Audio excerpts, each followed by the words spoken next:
Hello, amazing people, and welcome to the I'm Charlotte Kimia show. Tonight, I have an amazing show lined up.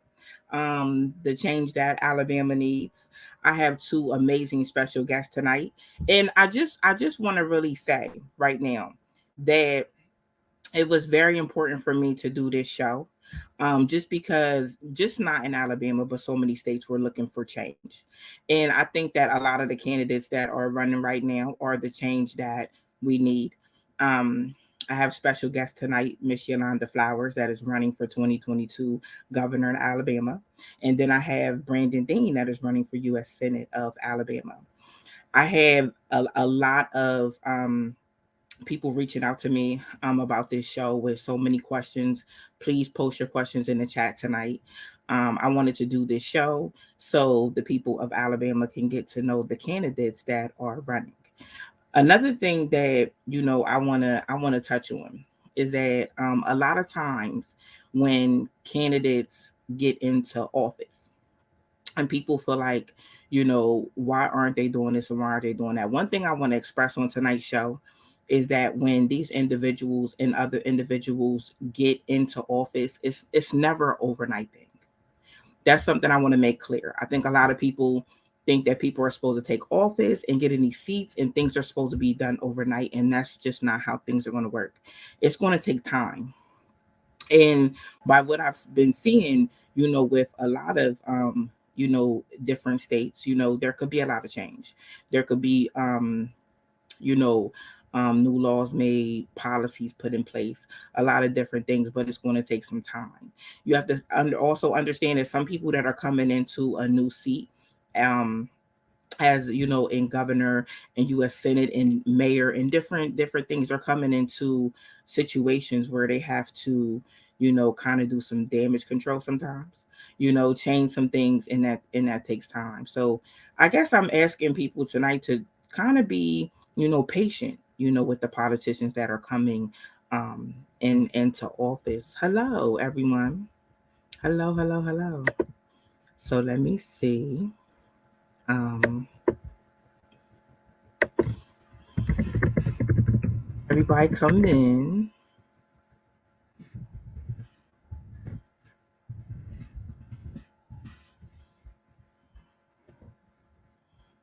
I'm going to um, bring in first. I'm going to go ahead and I have Mr. Mr. Dean in here. Mr. Dean, are you with us? I'm here. I'm here. I'm still gathering myself together, but I'm Okay. here. Okay, no, I mean no. I was having a few technical difficulties. We had an outage in my area, so the internet was acting a little crazy. But we're still gonna move forward. I'm trying to um get Miss Flowers in here now. Um, Give me one moment, everybody. Just come on in, have a seat while I try to get her in here.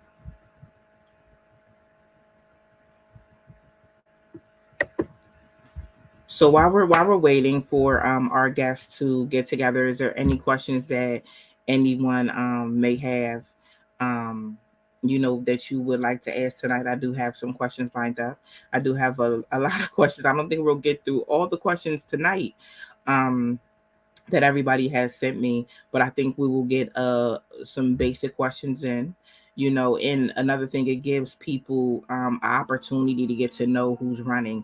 One thing I kind of found out, being in some of the Alabama groups, is that people did not know who was running. People didn't know who was, that Miss Yolanda Flowers was running for governor. People did not know that Mr. Dean was running for U.S. Senate. There were a lot of people like, who's that? And I feel like, those are things that we need to know. There's some people that feel like their vote doesn't count. And I don't believe that. I don't believe that our vote doesn't count. I believe that we need to vote people in that are relatable and people that understand the community.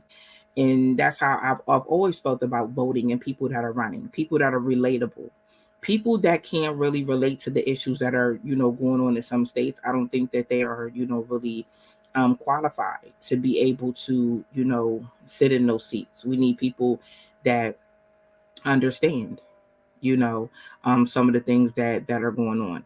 There's too many states, that need a turnaround, that need a change. It's 2022. And I really feel like the research that I have done on these two candidates, I feel like they are definitely the change.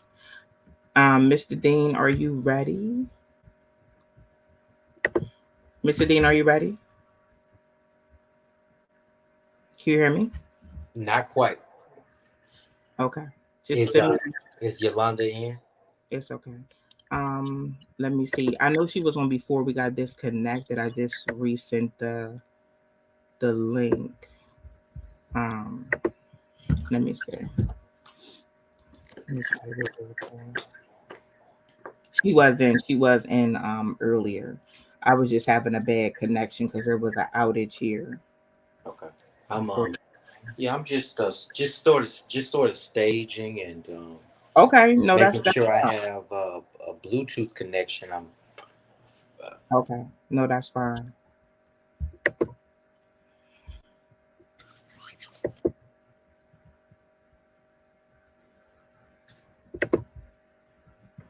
That's fine. Hello, Black Panther. Hey, Khalil. Hey, Donald. Hello. I appreciate everybody for being patient. I really appreciate that. I had an internet. I'm in Pennsylvania. I had an internet outage. Had a hard time getting on. So that's the only reason there's a delay. That's it. Sometimes it does that with connection. It does.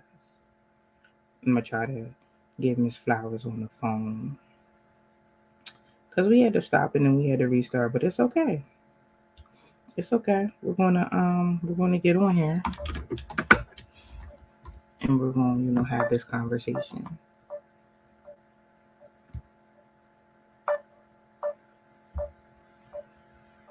Hey, Isis, how are you? I'm not sure. Hold on, let me try to.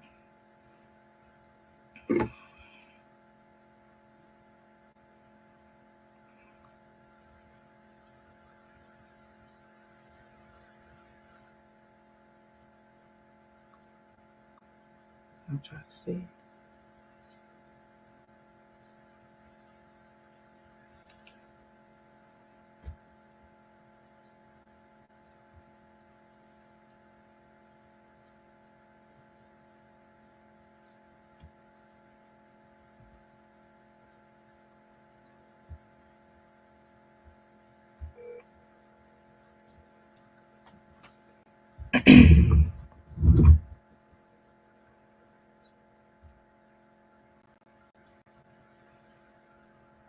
Hi, did you get the new link I sent you? It's okay. I sent you a new link. Yep, it's okay. Yep. Okay. Okay, bye. Okay. So we got Miss Flowers. She was on the way. She was on the old link. But like I said, there was a little bit of an outage, which, that's fine. A little bit of an outage was going on. And we're gonna resume. She's on her way in. So there we go. We got okay. Okay.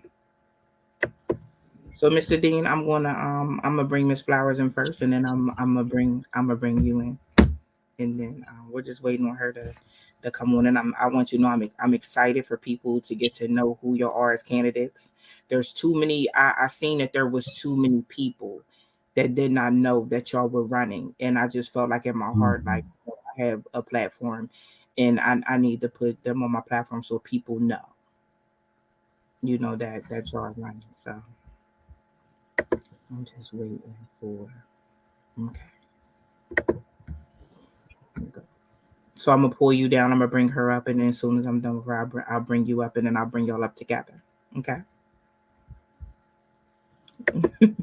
Okay. So while we We're just waiting on Miss Flowers to come in. I'm excited. I've had a conversation with both candidates. Um, Very amazing people. But like I was telling Mr. Dean, I felt like it was an urgency to, let people know that these are the candidates that are running because nobody knew. Um, and if I'm not mistaken, the vote is in May 24th, 2022 is the vote to get them on the ticket. So okay, let's see. And thank y'all again for being patient. Thank you. Things happen, but I appreciate y'all for being patient. I really, really do. And hey Jimmy Page, hey. I'm gonna make sure. Let me make sure that this is in. Mm-mm.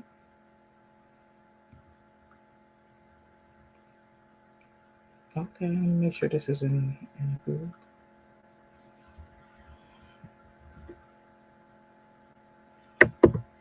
Mm,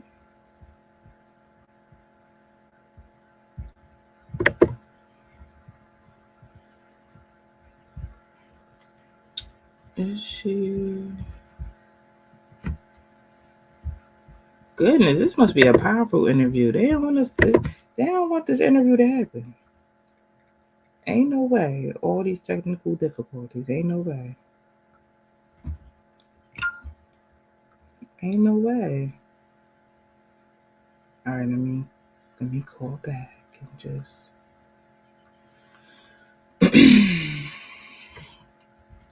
mm, invite. You got it. Okay. Okay. Bye. Okay. That's how you know it's going to get. That's how you know it's going to be a great interview, and that's how you know it's going to be powerful. Just because of the delay. But how was everybody's day today? How y'all feeling? Do y'all have any questions? Because I would love, love, love to put to ask those questions. Mm, there we go. There we go. Look, come on. Come on, God. Come on. I just, hello. Hello. How are you? Oh, I'm so tired, but I'm okay. I, Okay. I need to be like two or three people. I need to be cloned. I said, this is going to be powerful, God. I said, all these difficulties, this is going to be I powerful. know. Well, yeah. Yes. I just, it's an honor that, you agreed, to come on my platform. Thank you so much. And thank you for reaching out to me. Uh-oh, I better cut this off. It's, Okay. Oh, God. it's okay. Yeah, I'm going to Um, cut this off. I forgot all about this thing. Oh, one thing that concerned me um in the Alabama groups, is that people did not know you were running. That was a concern for me. okay. I actually went on your page, and read about the things you want to do in Alabama. Mm. And I'm like, these people in this group don't, and other groups didn't know you were running. And I said, you know what? God blessed me with this platform.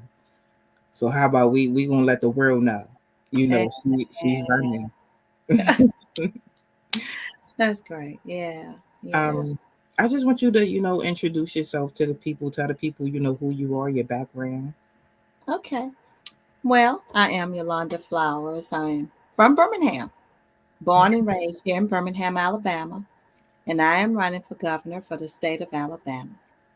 Um, I'm a grandma. I'm a mother of three, a grandmother of 12, and a great grandmother of five. So, Okay. and also I'm a widow, a recent widow. So I'm going through Yeah. trying to put on hats, wear hats that I've never had to wear before because my husband is gone. And so those that's I think that's the biggest challenge. Mm-hmm. The running this race is not much of a challenge. It's just trying to, fill the shoes, the emptiness, Right. and be the protector of my children, of my family, Right. and all of that. So yeah, that's what I'm doing. But anyway, I left here in 1978 when I graduated to go to Tennessee. I wanted to get away. You Mm-hmm. know, I got tired of a lot of things. Just to hear my siblings say, that they saw cross burnings in some, in a yard Right. across town, Mm-hmm.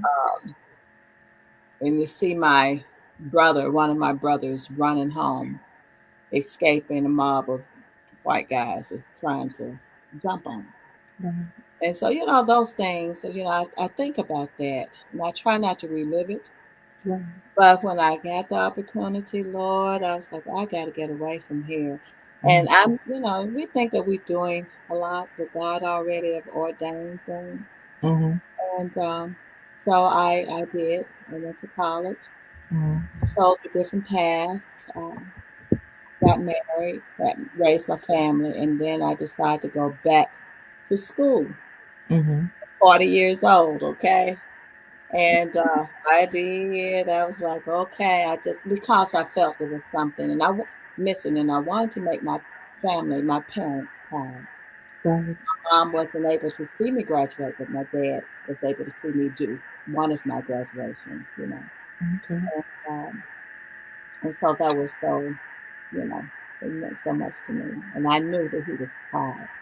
Mm-hmm. Um, but I earned my associate's in speech, Okay. my bachelor's in audiology at the University of Tennessee, but the associates was at a community college, Pellissippi State Community Tech is a long, but anyway, but I earned my bachelor's at the University of Tennessee of Knoxville in audiology, like I said, and my master's in rehabilitation counseling, both, at the University of Tennessee of Knoxville. I've worked as a transition facilitator through University of Tennessee in the Center of Disabilities and Employment. Mm-hmm.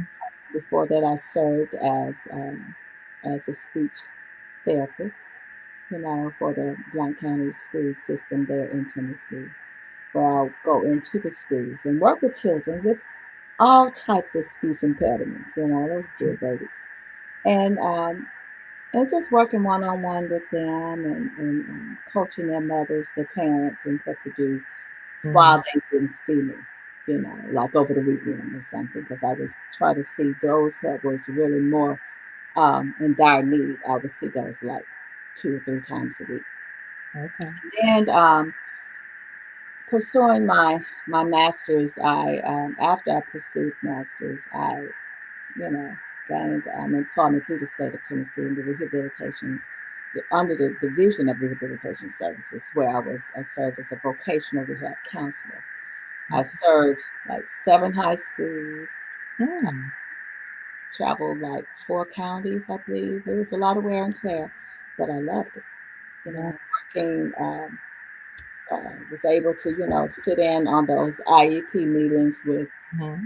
parents and the children and the special ed teachers and at the age of 14, just letting them know, well, a lot of parents, and I guess this can be like a FYI for you as well. When a child, according to law, when they turn 14, yet Mm-hmm. they have a disability, they have a lot of say so. They kind of like the captain of their group.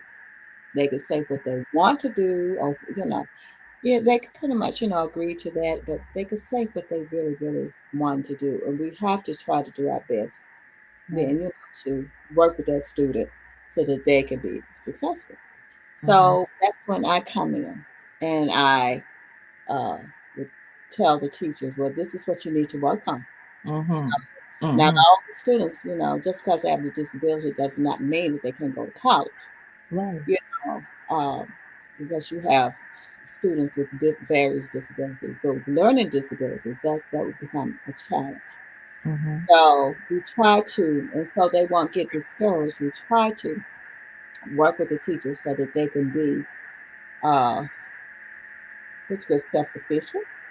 Mm-hmm. I think like teaching them some independent life skills, Right. teaching them like how to count their money, for one thing, so they won't get taken advantage of. How to do just living skills, ironing, washing, um, shopping, things like that that they're gonna have to know to do. Mom and daddy pass away, Mm-hmm. as opposed to being put in the facility and somebody else dictating to them and telling them what to do. It's trying to make, give them the strength and the courage to be their own person. So Right. that's kind of like what I did, as well as work with adults, and also as a vocation rehab counselor, we will advocate for our clients, to help Mm-hmm. uh, advocate to the employer, giving them incentives and letting them know the importance of hiring someone with disabilities. You Right. know, on X, you get a tax break. Two, Yeah. That. we will fund whatever they're needing. Right. Every equipment. Say if someone with a disability, cerebral palsy, they can, they may have a problem with walking, or per se, but Mm-hmm. they can type, or they, and they may need a special computer or something like that. That's what vocational rehab would do. You Right. know, where pay and purchase for their training and Mm-hmm. going to college. Even if you have dyslexia, whatever it is, that's what we did. And so that just spilled on over. And when I moved back home, back here, 2015, Mm-hmm. I was able to, God just blessed me to where I could work as a special ed teacher. I just stepped right in because the teacher that was there had to leave on medical leave, and then it was a permanent thing. And so I was there. Mm-hmm. I was there not through um, as a sub, but because I was there so long and made such an impact on the children, the teachers just thought, well, that's a new teacher. Thought I went through all the hoops and all that. No, it just slid right on. Right. God And just guided me right on in there, and I just took on up where that teacher left off. From the beginning of school into the end. It was so refreshing. It was so much fun, and right. so I did that, until my husband's health was declining in 2019. And I had to, he was then contracted with what you call pancreatic cancer. Mm-hmm. And Sorry yeah, to- so it was, some difficulties, but that's not what killed him. That's not what, took his life. It was, we have to be careful. Your body lets you know definitely when things are inside that it shouldn't be, you Mm-hmm. know. So, we tend to put, the doctors will put ports and things, in people for dialysis, Yeah. whatever, port for cancer. And that's what took him out. It developed an infection called sepsis, bacterial infection. And it just, 3 weeks, my baby was gone. He was gone. So that's what I've been doing. And yeah, So when you were talking, I don't know if anybody else caught it, right? But in my spirit, God gave me patience. That you, Miss Flowers, you have patience. I do. You have understanding. I do. And when you were telling me, your work background, that's what I got from that. And I also got um rehabilitation. You understand I do. rehabilitation. I'm gonna be honest with you. All the questions that I got for you tonight from people inboxing me, were about the prison system, which I'll get to that a little bit. Um, but just you expressing the rehabilitation and you understand, people. I do. God was preparing you to be governor. See. preparing you to be governor. You don't even know. That's what God will do with us. He will prepare us and take us a whole nother way. Now, So, explain to the people how you even came to run for governor. well, it's just so many avenues. Some people say you shouldn't say that, and some I'm like, but that's my story. Yeah, That's my because. story. It's my it's been something that's been in we can just cover things up, put things on the back burner, Mm-hmm. and my grandson, and I Mm-hmm. have to tell it, I have to give him his props. Yes. 14 years old. My grandbaby he's mixed. Okay. Mm-hmm. He has a white mom, and he has, of course, my son. Mm-hmm. Um, and he said, Granny, he said, why don't you, he texted and sent it to me.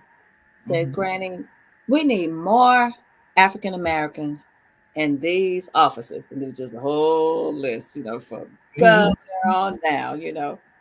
And he said, well, you don't have to worry about the mayor because y'all have a black mayor. He said, but you need this. And, Mm-hmm. and I texted him back and I said, you're absolutely right. But then, I just went on there, I called him after I sent it. I said, and I told him again, you're absolutely right. And he said, well, Granny, I said, what, Zeke? Because that's his short for Ezekiel. I said, yes, sir, what, Zeke? Well, why don't you run for councilman? I said, no, I'm not going to do that, baby, because, I'm going back and forth, with granddaddy. His doctor was Mm-hmm. still in Tennessee. He hadn't transferred over Right. his medical here. Mm-hmm. I said, no, granny just don't have time for that. Going back, I said, but I did think about being a community resource person, because here in Birmingham, we have neighborhood associations Mm-hmm. out of all the 99 neighborhoods, and each neighborhood has an association, president and all Yeah. that. And each neighborhood is allotted so many thousands of dollars to keep their Mm-hmm. neighborhood clean and to keep it appealing and things like that. So that's an incentive for us to take pride in our communities. Right. And I said, well, that's enough, but I think I want to do that. So, but if I did that, that means I would have more neighborhoods up, several neighborhoods up under me to where I could be kind of like their liaison. I could talk to Right. them and help them get the funds and for Mm-hmm. fun day or for cleanup day and things such as that. Mm-hmm. And then he said, uh-huh. He said, well, why don't you well, if you don't want to run for councilman, why don't you run for governor? I said, Ezekiel, did you not hear me? I said, no, son. I said, that's crazy. I just told you I don't have time for that. And he said, well, Granny, what you think about it? Still. And I said, well, babe, whew, okay, son. All right. He said, well, why don't you pray about it? I said, okay, Zeke, I will pray about it. Okay. And I'm like, I'm changing the subject. Okay. But he loves politics. My grandson does. He's so into that. So, but anyway, I'm going on. I was like, oh Lord. So we ended the conversation, and I Mm-hmm. said, that is so crazy. And that just went on for like 2 weeks, Right. and I never forget. I believe it was a Monday morning. The Lord Mm-hmm. said, "You promised him that you would pray about it." I said, Lord, yes, I'm on the phone. I'm on the I said, yeah, you're right, Father. You're right. So immediately I dropped everything. I Mm-hmm. went to prayer. And when I got on my knees, and I'm just like, Lord, this is crazy. This is really crazy. And I was like, I know I promised him I would pray about it. So, okay. So I just went on, and it's just like words other than this is crazy. That's the only thing that really came out because I could not fathom, what in the world. But the Lord just, I tell you, it just got quiet in that room. Mm-hmm. And he said, Mm-hmm. you know, Deborah delivered the children of Israel out of Egypt. I mean, and led them into victory. Right. I said, yeah, but called another person. I'm just like, who else did you say? I couldn't think of that, but that Deborah and Judges Mm-hmm. stood out to me till Right. I had to go and get the Bible. Because usually I will go, I have the Bible with me, but that I had to go get it. Right. And I read Judges 4 and I said, wow, Mm. okay. And so that was conviction. Okay. And so all of this, the Lord just bringing up all of this, rehashing how I felt, the reason why I left Alabama from the start.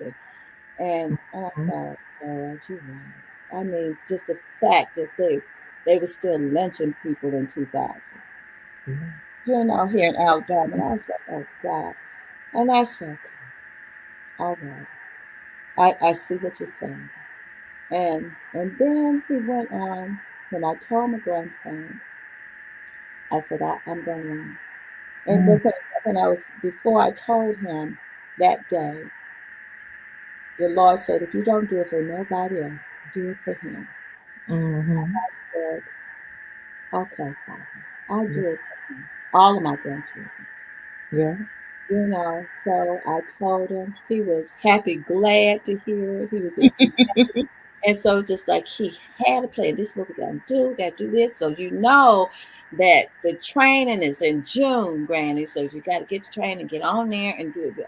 I said, well, hold up, so he was my strategist, Yeah. So he was telling me everything I need to do. And I said, okay, all right, I'm gonna do that.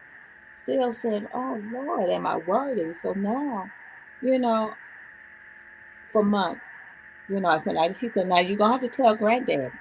I said, no, because granddad gonna say, girl, woman, are you crazy? And I'm like, granddad does not always say, he's like a naysayer, grandson. He just, that's why the man said, no. He said, I think you ought to. And I said, no, I tell your daddy, I tell your uncle, I tell Right. you, I tell everybody else. But right now, I'm not ready to tell you, granddad. But God planned it. Mm-hmm. Course, you just talking, had a good conversation, and it just real just spewed on that. And my Yeah. husband said, "Good," and I'm like, "What?" Wow. He Look at said, that. "Yes, get that crazy woman out there." Yeah. I said, "You're not upset." He said, "No, I'm not upset." He said, "If she can run, Donald Trump can run. You sure can run." Right. He said, Exactly. and I said, "You're Oh. not upset?" He said, "No." He said, "You go on." So he was able to, he was alive for some of our little fundraising, trying to get the money for my filing fee. Right. And, but he would tell people whenever I made it, he said, I'm going to take off my shoes and go sliding down the hallway. I'm going to run. How children on a very nicely waxed floor, how we take his shoes off and run and slide. So he would tell Mm-hmm. people that's what he was going to do. But so that's kind of how it is. And I'm gonna tell you this: for the just until this weekend, Yeah. I woke up Saturday and I said, and I had to repent. I really did. Mm-hmm. I said, Father, I said all this time, I've been saying, this is crazy.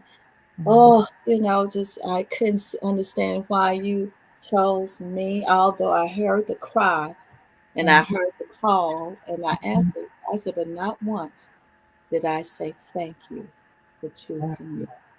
Right. And so Saturday, it was just like I woke up Saturday morning, early Saturday morning, and I said, Father, thank you for Mm-hmm. choosing me, for thinking that I am the one, that you Mm-hmm. saw something in me to choose me to Yeah. run for this state.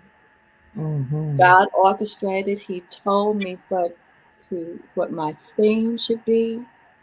He did. Told me I need to study on Reconstruction because he said I want you to reconstruct Alabama.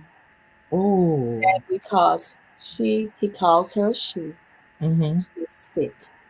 He says she is dying and she needs to be healed. I said, oh Lord. So that's how I come up with the theme. Let us reconstruct Alabama. And he said, tell them together. He said, Right. and I said, all right. And so that's my thing. And I'm just getting the message out to let people know Mhm. Alabama's been sick ever since she became a state in the union.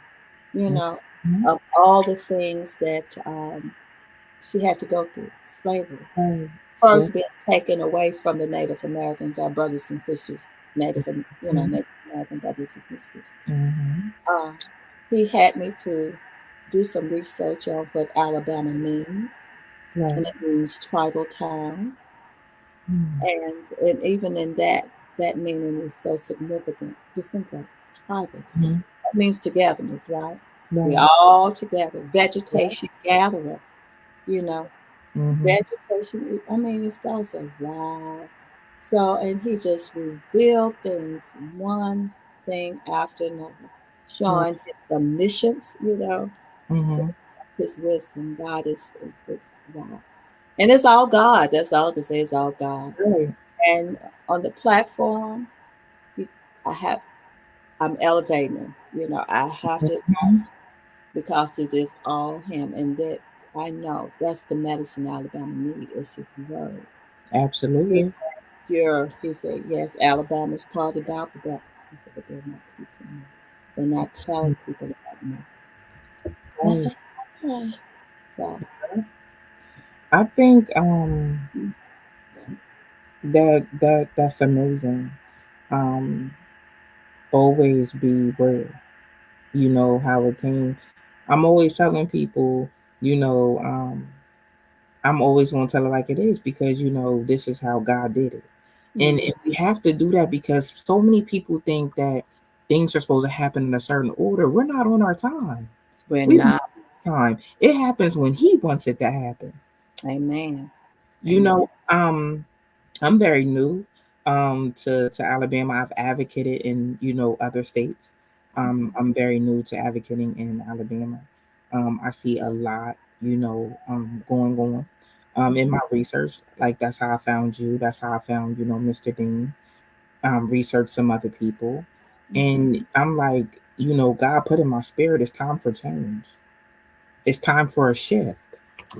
And he didn't, I didn't meet both of y'all by accident. I didn't come across your content by accident. I'm listening to the people of Alabama that reach out to me, that are in groups. And it's Mhm. like they want change. Yes. Well, vote the change in. Amen. Amen. That's just the bottom line. That's Vote right. somebody in that cares about the people. God Yes. said, care about my people. Amen. and Okay. and and I know there's a lot of different things that come into becoming governor. I want to know, like, what is one thing, like the first thing that you want to change the process, to change. Education. Okay. Okay. I want to change that, the whole trajectory of it, where the whole state needs to shift. It need, that God is shifting. He's doing a new thing, Mm-hmm. and in order to do that, we have to. I've been crying out, speaking on the lottery, getting the lottery here. Alabama tax people. We're taxed so much. We've got state Mm-hmm. tax, uh, Mm-hmm. counter tax, city tax, tax on the food, tax on the gas, tax on everything. Mm-hmm. And it's killing a lot of, it's killing the poor people. It Right. really is. Rich people have no problem. They don't see it Right. because, they're rich. You know, Mm-hmm. they're constantly getting money in. But poor people, Mm-hmm.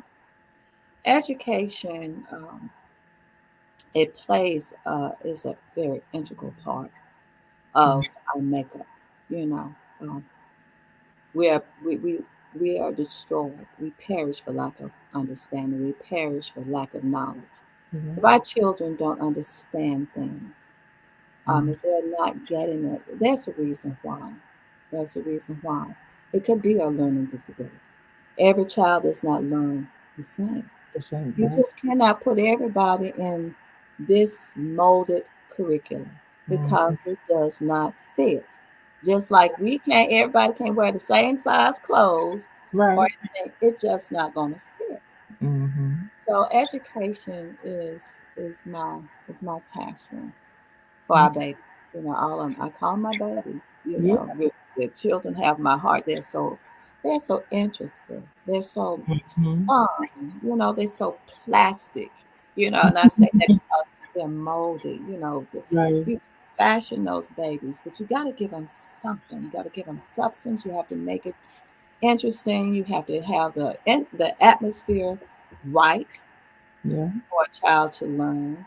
And with the education, the school system here, Mhm. uh, it's deplorable because we're ranked like 48 on the Mhm. total out of all of 50 states.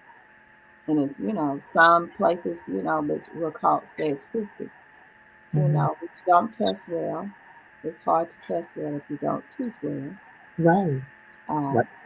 and that's so much into, just because you teach does not mean that you're called to teach. It's with It's any true. profession. You know, you got to have patience. You have to Yeah. understand people, understand those babies, and and children learn. So they need holistic teaching. Mhm. Babies, children like to touch stuff. I have to get my little great grands. They have everything in their mouths. They want to taste it. They got to see it and they look at it. But that's how children do. Right. And you know what? And children that like to examine become great scientists. You know, Mhm. they're good because they study the mechanism, they study things. But if you don't give that to them, Mhm. that creative ability, that potential is gone. And that's something that God places in all of us, a Right. little bit of Him. So that's why we're inventing and, you know, Mhm. these so many because of that potential in us. But if a child doesn't know uh, how to reason, that's another thing uh, Right. that's not taught so well in school. And reasoning, Mhm. like what do you think? When they're reading, they got to comprehend what they read. And if Mhm. they don't know how to do that, Mhm. then they are lost. They just reading words and don't understand their reading. But Mhm. Alabama, the students here can't. A lot of them cannot read on the third grade level, Mm. and but they're being passed. Right. That's a problem. So come on now, Yeah. somewhere you got to stop and see what's going on. Yeah. Children deserve to be successful. Make Absolutely. themselves feel like they're successful. The reason why a lot of students act up is because they can't read, they can't understand. You Mhm. know, that's the majority of it. They don't. It's a cover up to not Right. feel as if make people think they're dumb. You know, or what have you. But Yeah. yeah. So Yes. I'm sorry. I am, and I'm gonna be honest with you. I think there needs to be when it comes to schools. I think I'm very upfront. The teachers that are sitting up here passing these kids Miss Flowers, they gotta go. They got You know why? Because I'm gonna be honest with you. They're passing kids because they don't want to deal with them, and that's sad. That doesn't help. That doesn't help the children. it doesn't. It does, and That's it a big doesn't old help our apple. society. Right. And That's a look, big apple in the system. It's like that has to be discuss like if that's done that really I don't even think that should be legal to do things like that to pass a child that why would you do that you're disrupting their future, you're right, messing up their education, you're not an asset to that child because you're right, going to pass them to a grade and they're going to struggle and they're right. going to fall behind, They're gonna fall. and They're that's gonna wrong. fall. Yeah, they're gonna That's fall. wrong. It is Mhm. wrong. It is wrong. And but we as Africa, we have to do better. We have Mhm. to do. I when my children were young, I and I got them enrolled And I experienced it first with my oldest. Got him enrolled in school. And the teacher did called and scheduled a home visit. Okay. Mhm. And that's what they did. I don't know if they're still doing that now, but that's what they Right. did. And I thought, oh, that's phenomenal. They, Mhm. scheduling because they want to come to visit the parent, see the environment, get to know the student, and that, you know, Mhm. takes away some of the anxiety that that child will feel because they said, I remember you, you're going to be my teacher, And what they did was also tell the parent that you work on this. This is during the summer, right? Early part. Mhm. This because, you have to register like in spring. Right. Okay. So as soon as school is out, the end of May or so, the teachers are Mhm. coming, knocking on your door, sending you a letter, we plan on coming or schedule a time. And Mm. so, but they'll tell you, this is what your child needs. You need to work on with your Right. child. Okay, like the colors, Mm. they should know how to count at least by the end of kindergarten to 100. Right. Mhm. Okay. They need to know nursery rhymes. Why is that? Nursery rhymes, the rhyme is a rhythm of it, and that helps them with their reading. Okay. Right. That and it's because rhymes are kind of like a sing song type of, has that rhythm, Yeah. and that helps. They need to know their full name. They Mhm. need to know their address. And I'm telling this just for FYI, because a lot of children don't know Right. the Right. address, and they don't know mama name, daddy, full name. They need to know all this. That's They need to important. know their phone number in case Mhm. something happens. See, these are things. That's what you all were taught when you all were little. You had to Mhm. know those things. Mhm. Okay. So I mean, because it's important. If you got lost, what can you tell the policeman? How to find you, what your parents look like, what your parents' name, or Mhm. all this, where do you live? They need to know that information. So those may seem like a lot, but it's not, you know, Right. as well. It's just things that they really need. And so that was so helpful uh, Mhm. for my child. And it's another thing. They need to know how to draw like the head, the eyes, the different parts of the body. I mean, they call it stick people, but that was Yeah. okay. That was okay. They knew where the arms go and the hands go Right. and all that, and it will progress.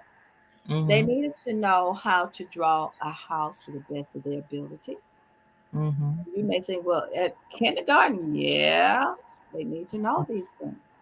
And so Right. I'm just telling the parents that, that are listening, teach your babies, teach your children, you don't want them to fall behind.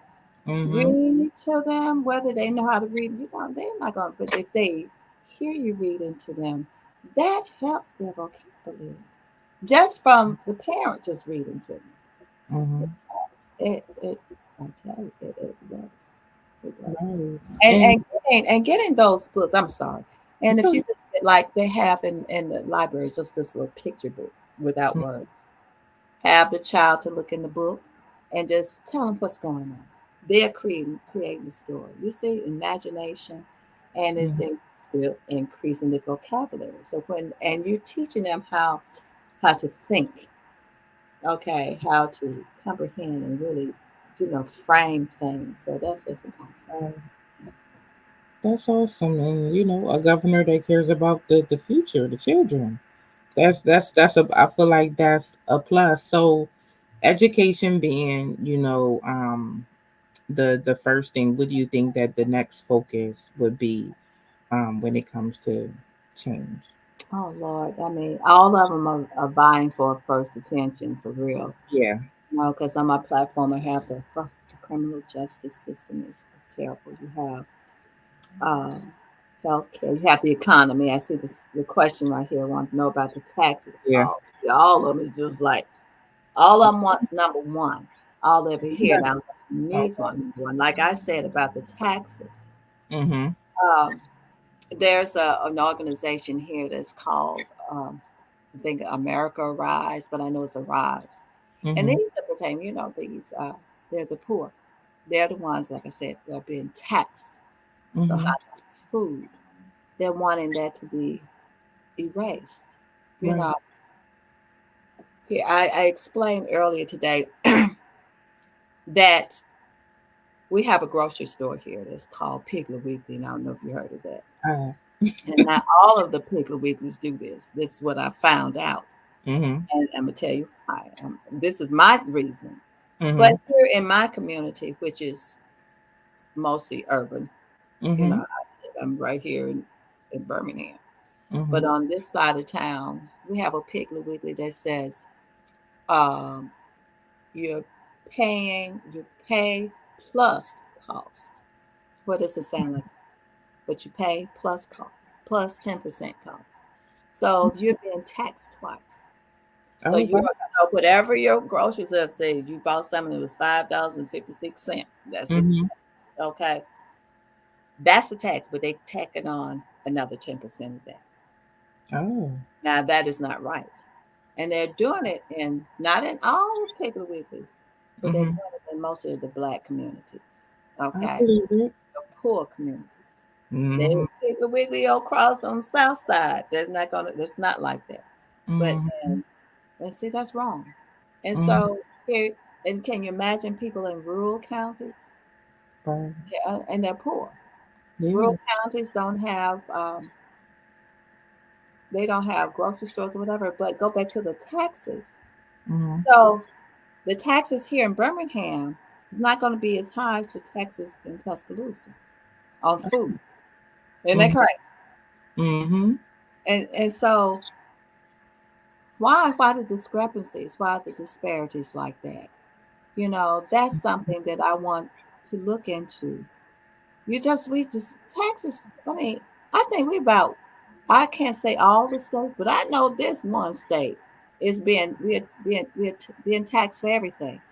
If Mm-hmm. we have the lottery, Right. if we bring the lottery in there, and see Mm-hmm. they're using all this crazy taxation, they say to go toward education and infrastructure, whatever. But if we got the lottery will take care of the infrastructure.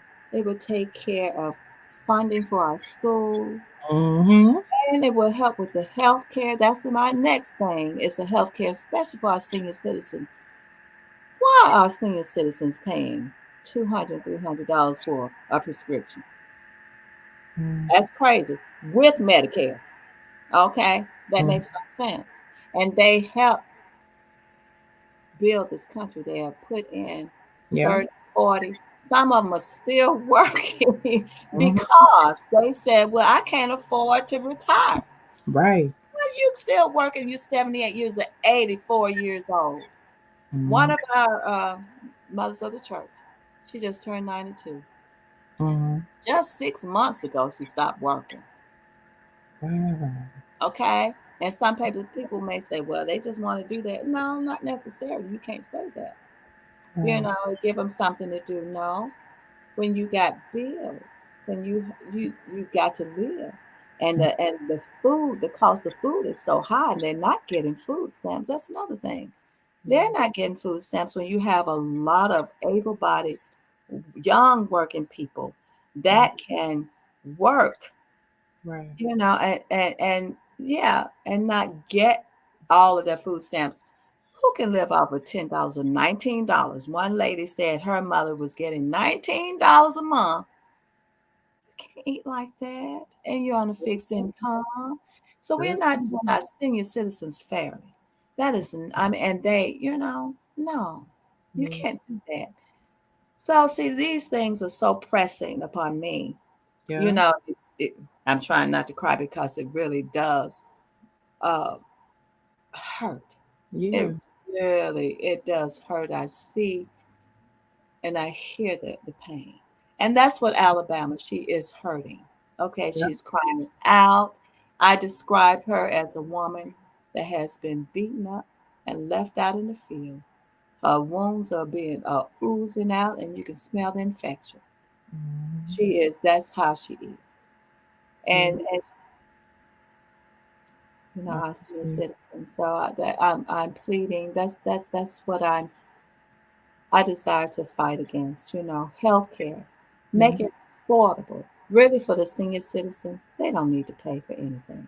They just need to just have a card and go on and be seen, have Right. their dental, have their vision, all of that because they paid for it. They Yeah. cannot get it when they're dead. If they have put into Social Security for years, they need to get it. Mhm. They really need to get it and make insurance affordable for those who are poor. Yeah, I Right. mean, anyway, yeah, $5 copay. Most people can do that, but it's another thing. When the minimum wage here is $7.25, and it's been like that for like $12 for 12 years, What? a long time. It has not changed. It has not changed. Now, when President Biden came into office, that Mm. is one of the things that he wanted across the whole country Yeah. is for minimum wage to go up to $15 an hour. Mhm. Republicans, they blasted him. They are against it. But of course, most of them have money. So when you're rich, So it don't affect them. poor, Mhm. cost of living is going up. Yeah. Taxes, Yeah. gas prices, everything is going up. And you're making $7.25. Even if you was to get another job, Right. you're so doggone tired working two Mhm. full-time jobs, 7.25. That's still not $15 an hour. So Right. you have people that are trying to balance. Well, I need to go to the doctor. I need to go to the dentist, see about my teeth, but I Yeah. can't afford it, and, Right. and try to keep food on the table. Mhm. So that's not fair. That's not. So it's like I said, it's so many things. It's not fair. Do you plan on changing minimum wage for Alabama? I just, yeah. Yes, of course. I mean, it's only right. 12 years. Yeah. Come on, it's almost as if, we're so behind time, but Mhm. yet we want to be innovative and you can, Mhm. come on. No, no, no, no, no. Right.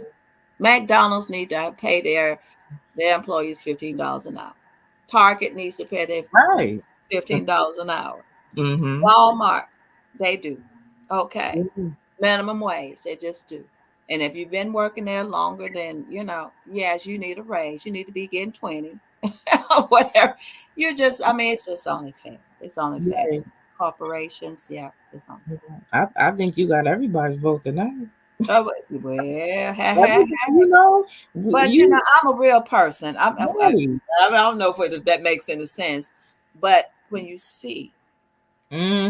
see it because you live among it. I'm Yeah. not living in a sealed house. I'm not living in an antebellum home. I'm Right. living in the house that I was raised in. Okay. My daddy built it. God blessed my father with the intuition to build it, and Mhm. it's still standing. It's a brick house. Right. Thank God. I'm back home in it. But Mhm. I'm not living like like them in Mountain Brook and Vestavia and Hoover and Mhm. the Mhm. South Side. You know, I'm with real people. Right. I I think that's the goal now is to get real people in these positions. You see what I'm saying? Not people that cannot relate to us. You know, um, it's people no see they don't care about education. They don't they don't care about minimum wage. They got money. They don't care that you can't feed your family and Mhm. that you tired. They Right. don't care. And they can send their children to the best schools. Yeah, private schools. And they Yes, don't. They're in private their schools. seats for the Yeah, people, but they don't care. They don't care where your children, go to school. They don't care where they end up. That kind of brings me to the next topic that everybody gets asking about. I know you said the things that you're going to change. They're kind of all equal, across the board. Um, I think a lot of people's concern is the criminal justice system terrible.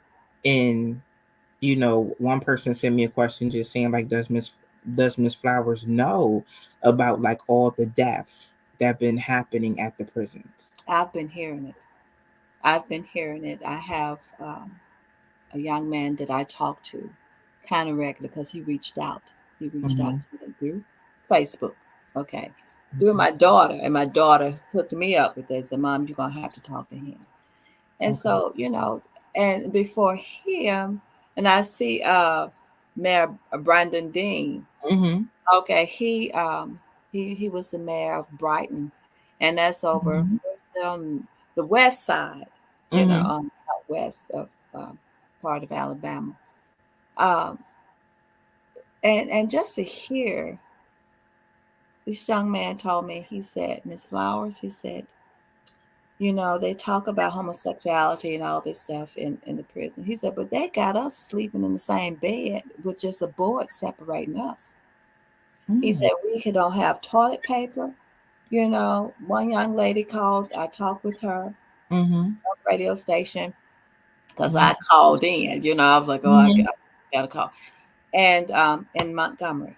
And she said, no, she said, we have to use sanitary napkins to wipe ourselves. Okay. So, Mm-hmm. and a roll of toilet paper. And they said, maggots all on the tables. It's so unclean. And it's just, and the killings, yeah, the killings going on. Not always by an inmate. Mm-hmm. Okay. But, you know, when you have done time and you're up for parole, this Yeah. is something I don't understand. If you've done your time, why are you tacking on extra time? Yeah. Oh, They're doing that. yeah. See, if you've done your time and you go before the parole board, Mm-hmm. and then they're gonna say, "Well, no, I'm gonna, we're gonna give you 10 more years." Why? Right. If they have done everything verbatim, everything that you've said, they've maintained, they've done, the, done it best survive, you know, Mm-hmm. and you're gonna do that. This one, it was a story that was given by that just recently happened. Mm-hmm. This man, he did his 15 years. He went Mm-hmm. up to the parole board, and they told him they gave him extra time. He had a heart attack. Instead of them coming to his aid, they Mm-hmm. eventually did come. So they come, they get him, take him to the infirmary. He Mm-hmm. sits out there at the door of that Mm-hmm. infirmary, and no one coming in. When they did, the man was dead. You say that's wrong. That should be a lawsuit. And from my understanding, Alabama is being sued, Yes. even up under Kay Ivy, Yep. because she's not taking care. She's transporting prisoners from to different parts of this country and Mm-hmm. not paying the rent. What do landlords do when you don't Right. they kick you out? So they Mm-hmm. want their money. So Yeah. I'm like, well, no better for them. They should sue Alabama if Yeah. they're not taking care of their agreement. They Right. should get sued. But back to the prisons, you have a lot of going on. You Mm-hmm. got suicides. You have people that are being killed. Mm-hmm. All of that, being stabbed. Just because they're like they're caged in. Okay, Mm-hmm. what is They, that about a caged bird? You mm-hmm. heard about that? Yes. How? And you're caged up and act. So you are gonna lose it a little bit. You're gonna rehabilitation is my thing. Back to that rehabilitation. I see a Absolutely. plan for uh, those incarcerated. Mm-hmm. I see a plan that before they get out, I know they have like a plan like 3 months before, but Mm-hmm. I say a year. Transport those people who are getting up for parole, Right. transport them to another facility where they can learn their job readiness skills. Yeah. They know how to interview. Sure, when you've been incarcerated, there are only certain types of jobs you can get. You can't work in the school system. You can't work in a hospital, and Mm-hmm. you definitely can't work in a bank. They're not gonna let those things. But there are them work in those areas, do those certain things. But there are other skills, Mm-hmm. welding. electrical, plumbing, all this Mhm. that they can, learn and live a permanent life. Okay, Mhm. a permanent life. Or Right. else you gonna find recidivism. You gonna see that these same people that they're gonna go back. Why would they want to go back? Because they don't have anything, no skills. Right. They don't know what the Exactly. probation officers or parole officers are doing. They're not doing it. It used to be Mhm. back in the 60s and the 70s that they Mhm. will have a place to go when they was released. They would have Mhm. them whether it was a one bedroom apartment or Mhm. one room in a housing place, a house where they were rented. They had their own. Yeah. And yes, they will have to report back every week, but that's okay. But that's to get their feet.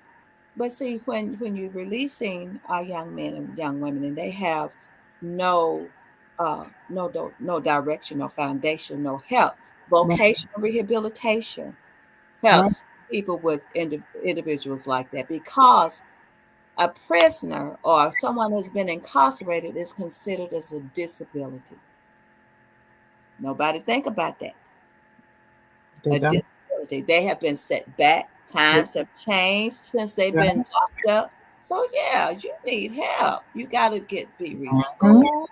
You need someone to advocate for you. Mhm. It's a lot of things. But Yeah. it's not hard. It's not hard. You It's just not. gotta work it. You gotta be willing to do it. Just because they messed up, we are who can say that I have not sinned? Right. We all have. Nobody cannot throw a stone, so you mess up. You have people that are incarcerated have not done anything. They're just guilty by association. Guilty because they may look like somebody. Guilty because they might have worn a hoodie Mhm. that looks like it. But you see, they put us all in the same mold, all They black folks do. alike, and that is a total lie from the pit of hell. I am so sorry. We just don't look all alike. Right. Um, my experience with advocating in Alabama, to be honest with you, I really is scary. To be honest with you, 100 and something people go up for parole, and y'all only parole three people. Three. Three What's people. up with that? It's like and not only that, it's like are y'all are okay. So this is I'm going to touch on this. Recently, a correctional officer was arrested. Mm-hmm. He assaulted a man in the prison, assaulted him while he was in lockup. The guy was transported to the hospital and later died.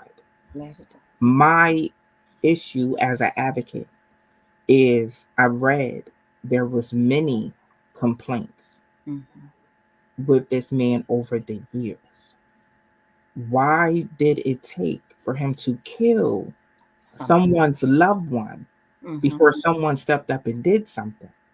And I think another issue, and I tried to talk to the commissioner's office about these issues, they don't want to hear them. And that's a shame because, you work for the people, Mm-hmm.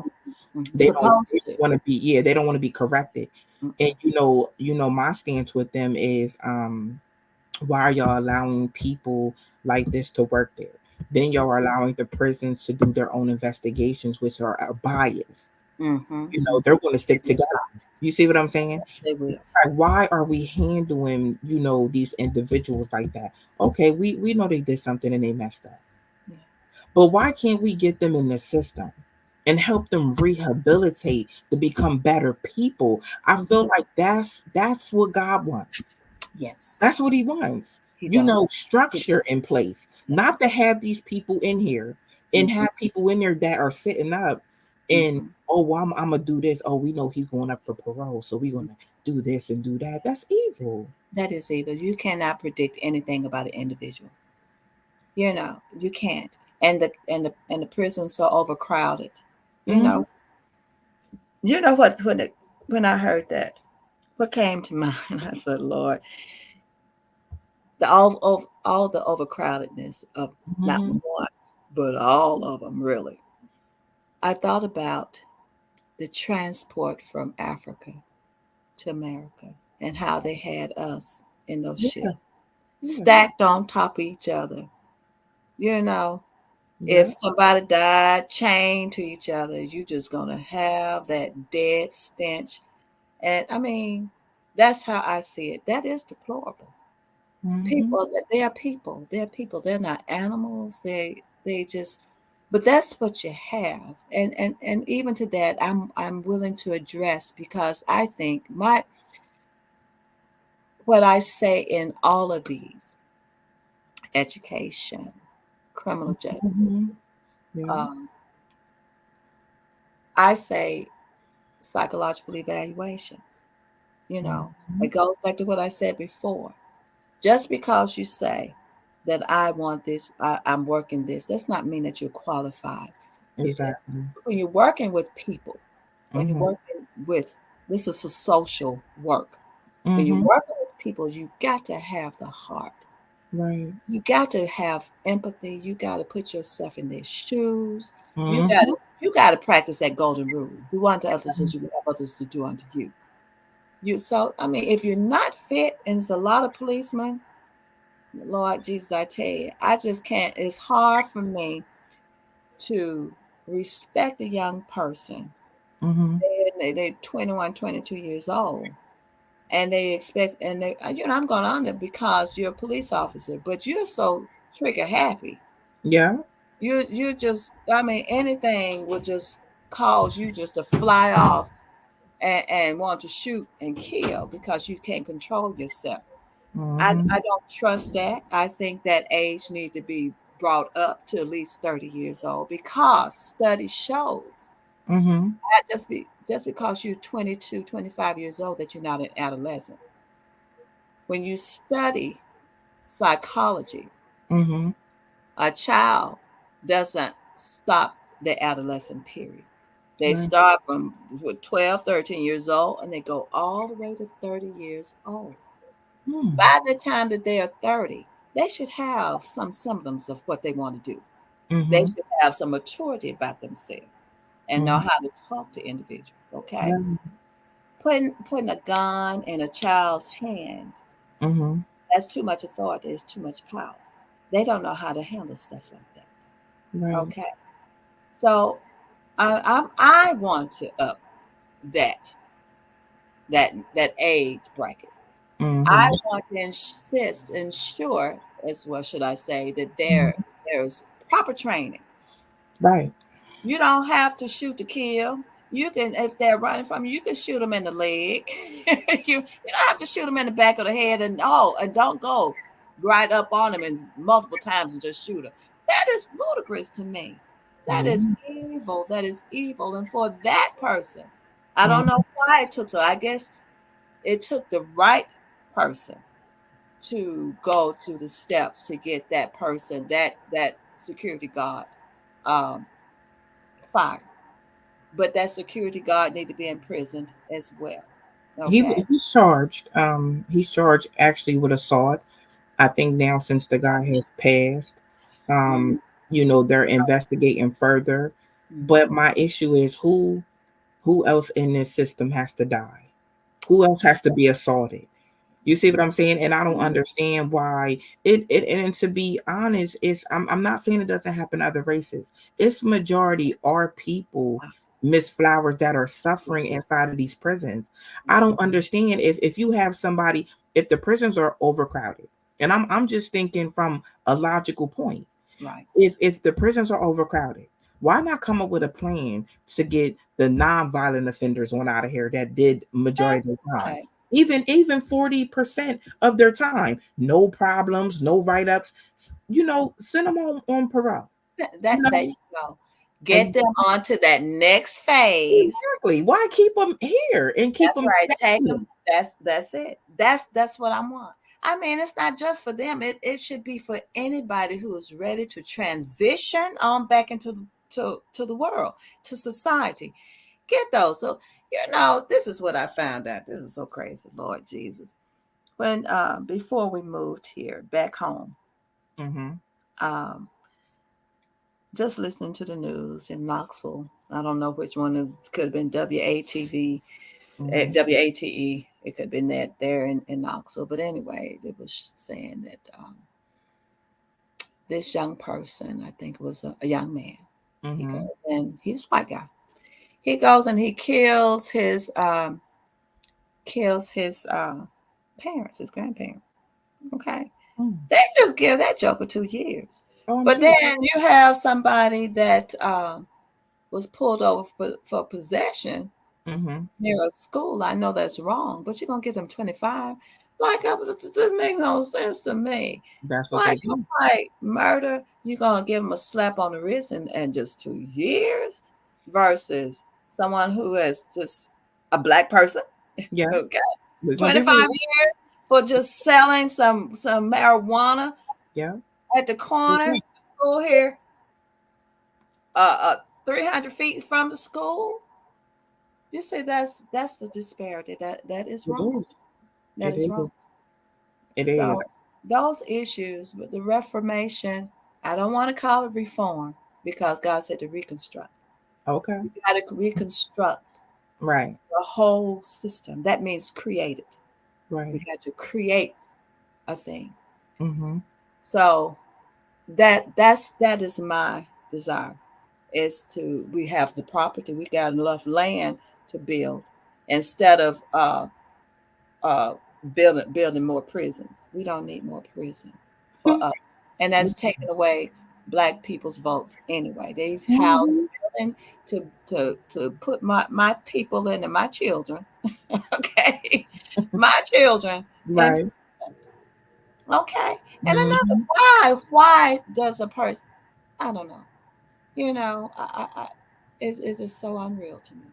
I It just is. so, It's crazy. It's like, to be honest with you, seeing this, it just seems like new age slavery. And that's what that's I what it is, and we need to abolish that. It yeah. needs to be abolished. And they're using the criminal justice system to do that, Yes, they you do. know. Yes. And it's unfortunate. I know I said a long time, I'm a legal studies student too, right?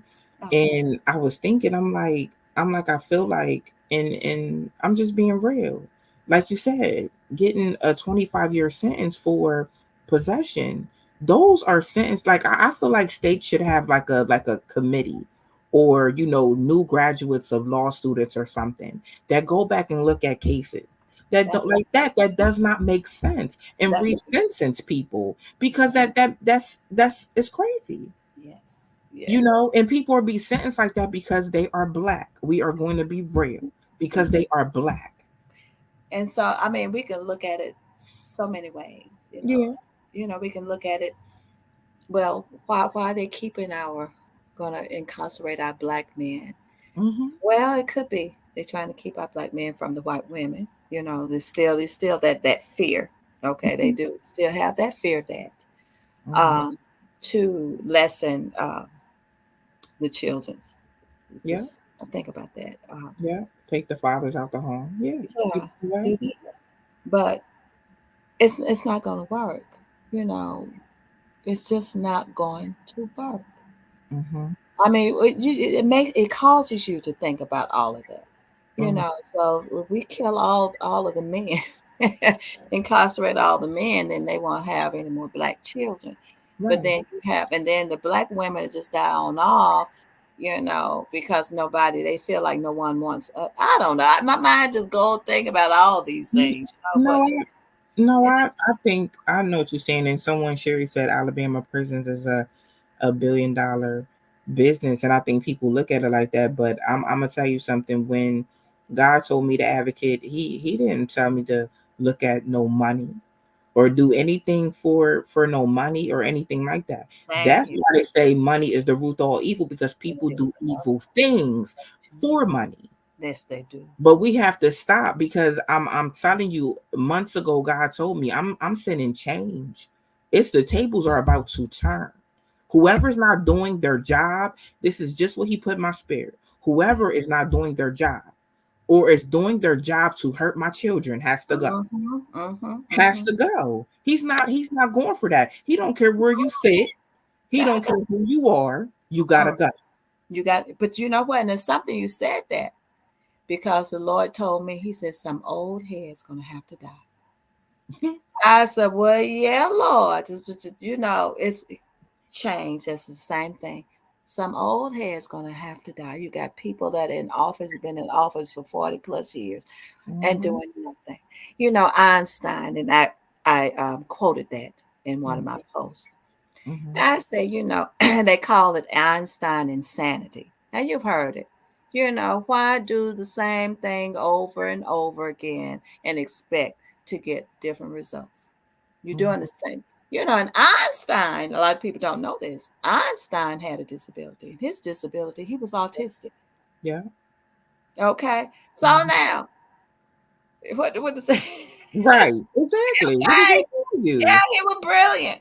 But here Mm-hmm. you got this man with this disability, you know, that folk won't just say that, you know, uh learning whatever they, you know, but he was autistic. Mm-hmm. Okay. And if he, I'm like, if he can say it with his strangeness of hair going everywhere, you Yeah. know, and he focused on one thing, and he just, can you see him working on this, and then somebody asking him something, and he said, if you do a thing, same thing over and over again, and expect the same result, you're crazy. You're insane. You're just crazy. He Right. said that's what insanity is, Yeah. doing the same thing over and over, and that's what our counterparts are doing. Okay. Um, Miss Flowers, what can the people from, I know you touched on a lot. I just want to say that, I think you would be the best person to be the next governor with your passion, your understanding, for people. And I think that's who God is sending in, people like that, his real people. We're going to be real. His real people that obey his word and that's Amen. obedient to him, That's right. you Thank know. you for that. What can the people of Alabama expect from you as governor? You know, when I post, I the first thing I want people to get to know me. Mm-hmm. I want you to know who I am. I want you to hear my heart. And I'm putting it out as best as I can, you know, and going to places.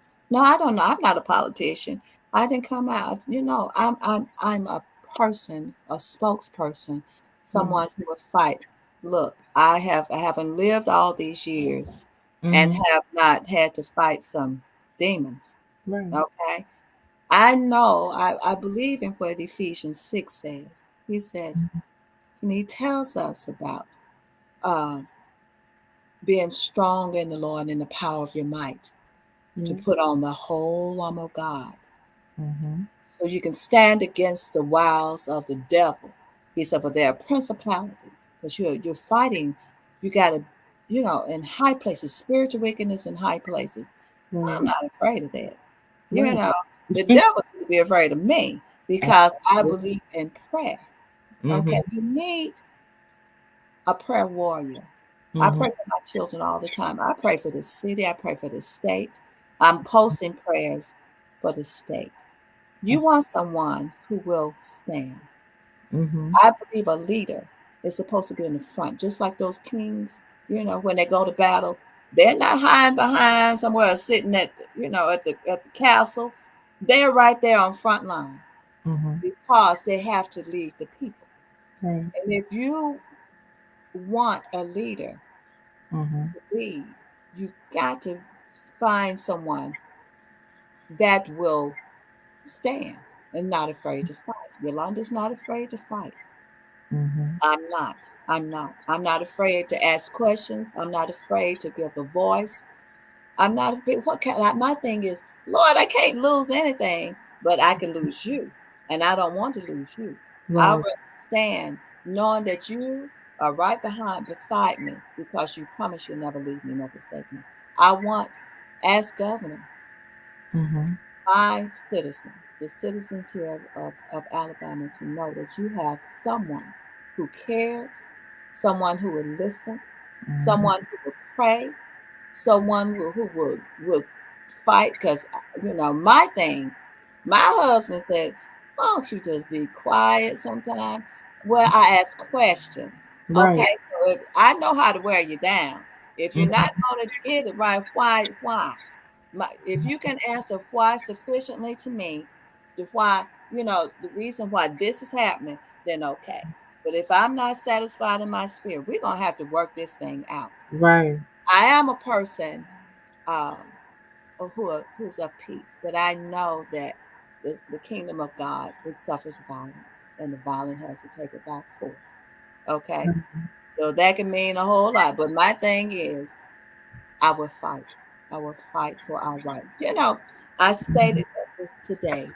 A Mhm. lot of us don't know that Alabama has what is called the coat of arms, Mhm. and it says Artemis, Jura, Nostra, Defendere. That means we dare stand for our rights.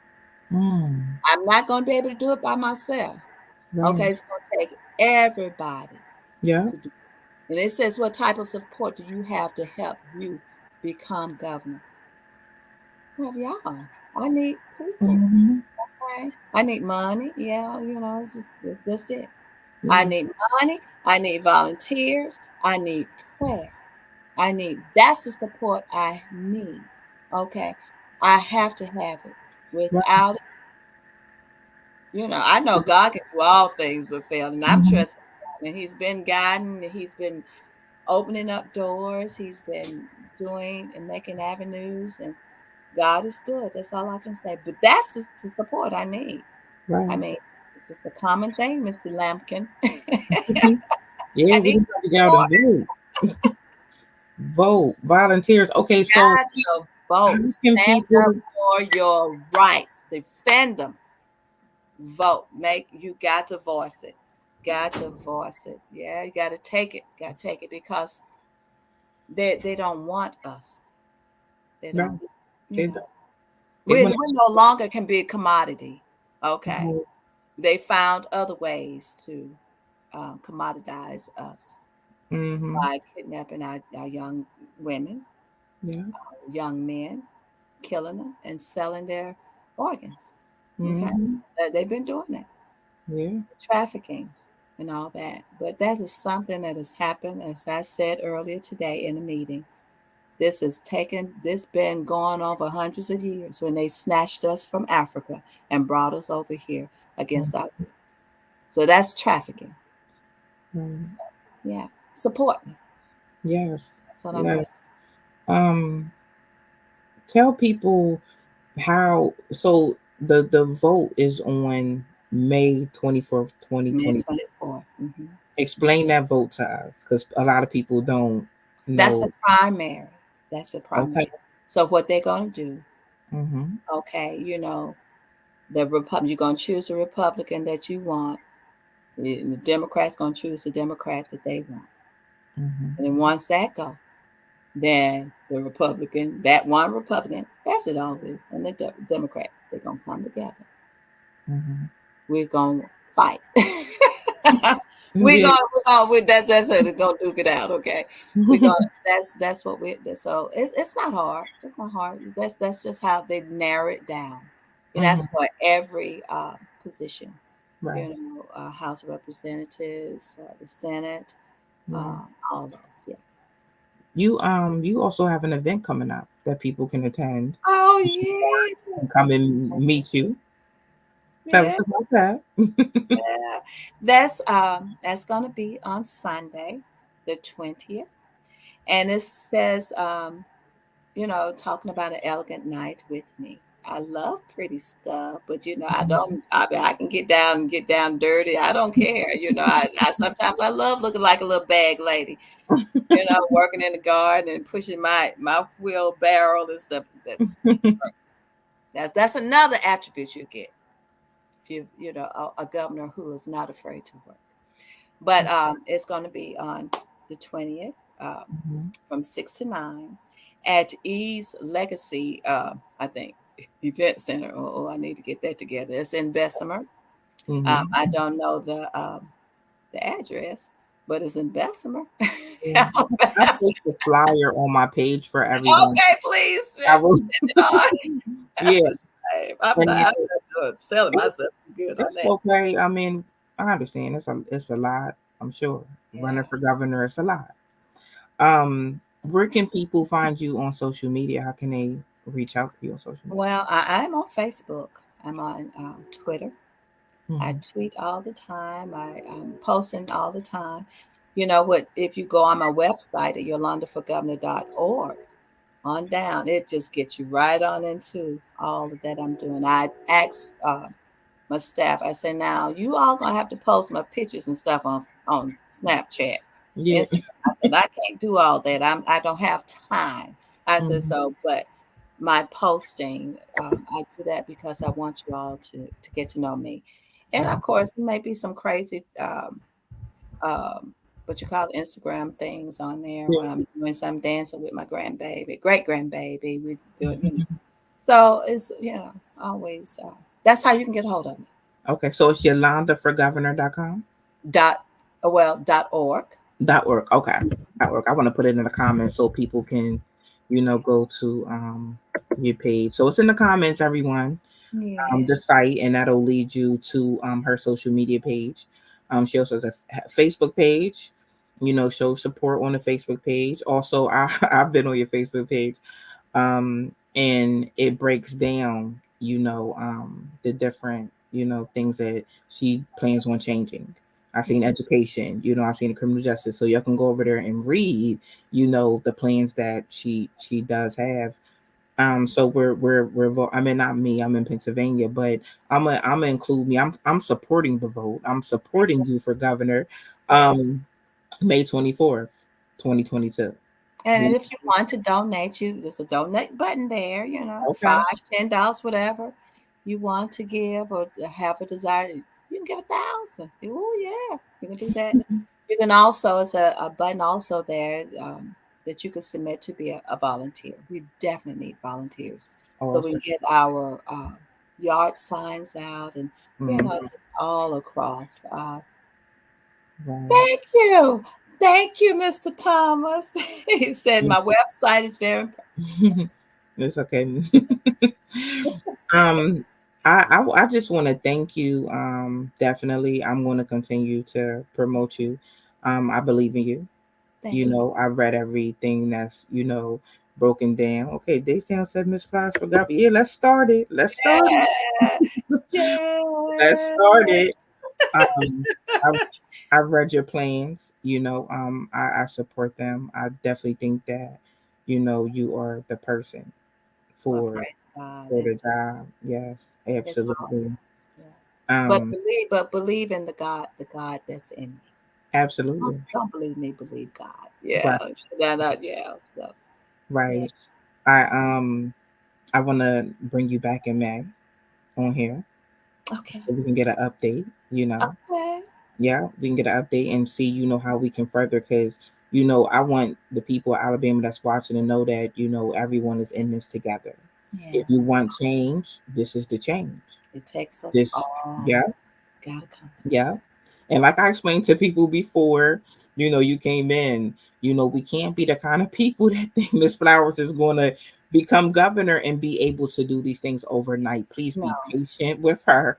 That And because it's a lot of mess. You yeah, know, yeah, you we was know, talking about that. It's just like with Biden when he came, any president, you got to Mhm. clean up the mess before.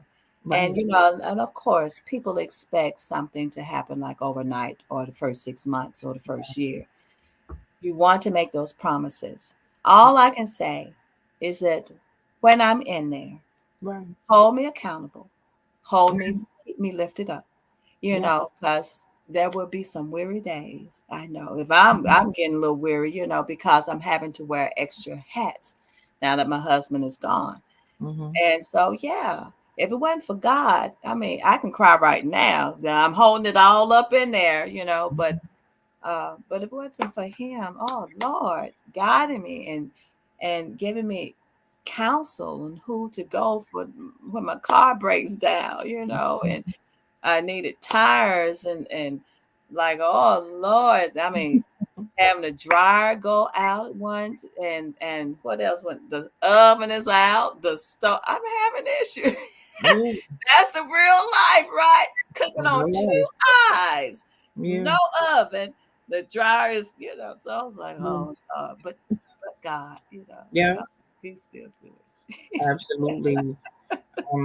I want to thank you, for taking time to come with, your busy schedule and just sitting down and letting us learn you. That was important to me. People getting to know you, I you want you. know, and just knowing your plan. And I think we all know you now. We know you. We love you. We support you. Yeah. And we're going to continue to promote and support you. And I would love, like I said, I would love to have you back in May. Amen. Yeah. Okay. Before the primaries or after the primaries? Let's do, you know what? Let's do before and after. Let's do before and Okay. after. We'll set it up. Yep. Let's do before and after. Okay. You know, but Okay. we'll take this time. It's March. We're gonna keep pushing. Yeah. We're gonna keep pushing. And people that if you're not registered to vote, is it too late to be registered? No. Yeah. Go No. get If registered to I'm vote. not mistaken, I think you can register up until the week of. That, but don't wait the week of. Right. Don't procrastinate and put Right. it off.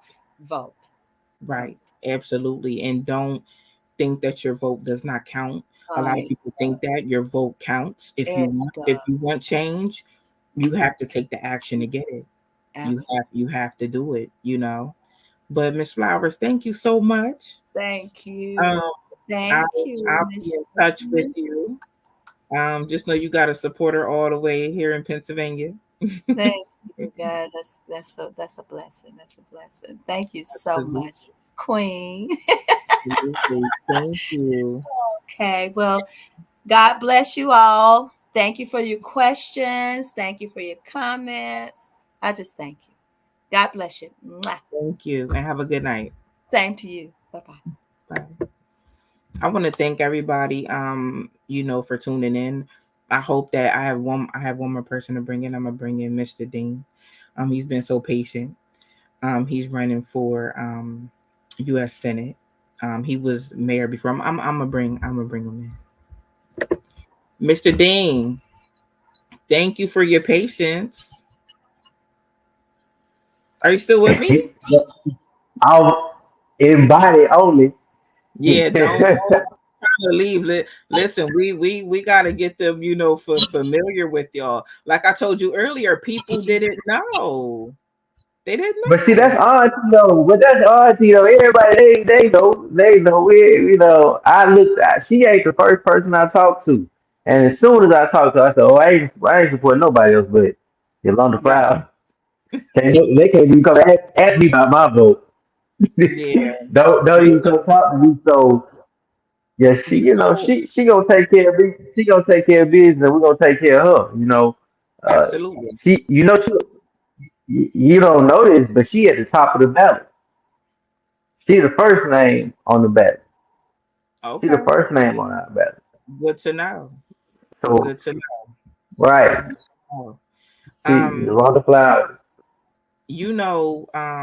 with me you had spoke. I actually seen you in one of the groups. And this was it was such a old post. So, I always try to research. I can't go in places and advocate, if I don't know what's going on. I have to know what's going on. I've advocated a lot of places. I'm new to advocating in Alabama, you know. So I'm searching, Hmm. and I like to take my time, and I came across you. And I'm like, okay, you know, this is what's needed, and me and you had spoke, and I just heard the passion, behind the things that you want to do in Alabama. I want you to just tell people, who you are. Tell people, you've been there before. Tell people, where you come from. So the main Can qualification that I like to you can hear me all right that I like to look at outside of meeting the minimum age requirement, having qualified electoral status in the state. I do know myself. hmm It's premier to service in the United States Senate, which has a minimum age of 30, which its founders at the inception of the country had a perception that at this age one reaches a level of understanding and maturity to be hmm able to deliberate uh, at the level that's expected, the level that the principles of our democracy insist upon, with maturity, with One moment, Mr. Dean. developing If you could thoughts. move your camera, so because we can see like half of you. So if you move it a little bit, yep, there you go. Perfect. I'm not used to this app format. Oh, okay. I'm Okay. accustomed to the Zoom window or the FaceTime window. uh, Oh, designing it such that the maturity of its members was one that was less likely to undermine the integrity of the nation's ideas. And so I'm at that age. I'm also at that point, mm-hmm. and that is why I'm able to take the package of what's been a really rich experience here. Like you said, I was the mayor, but I also been the principal of a policy group for the last 4 years, which was extraordinary.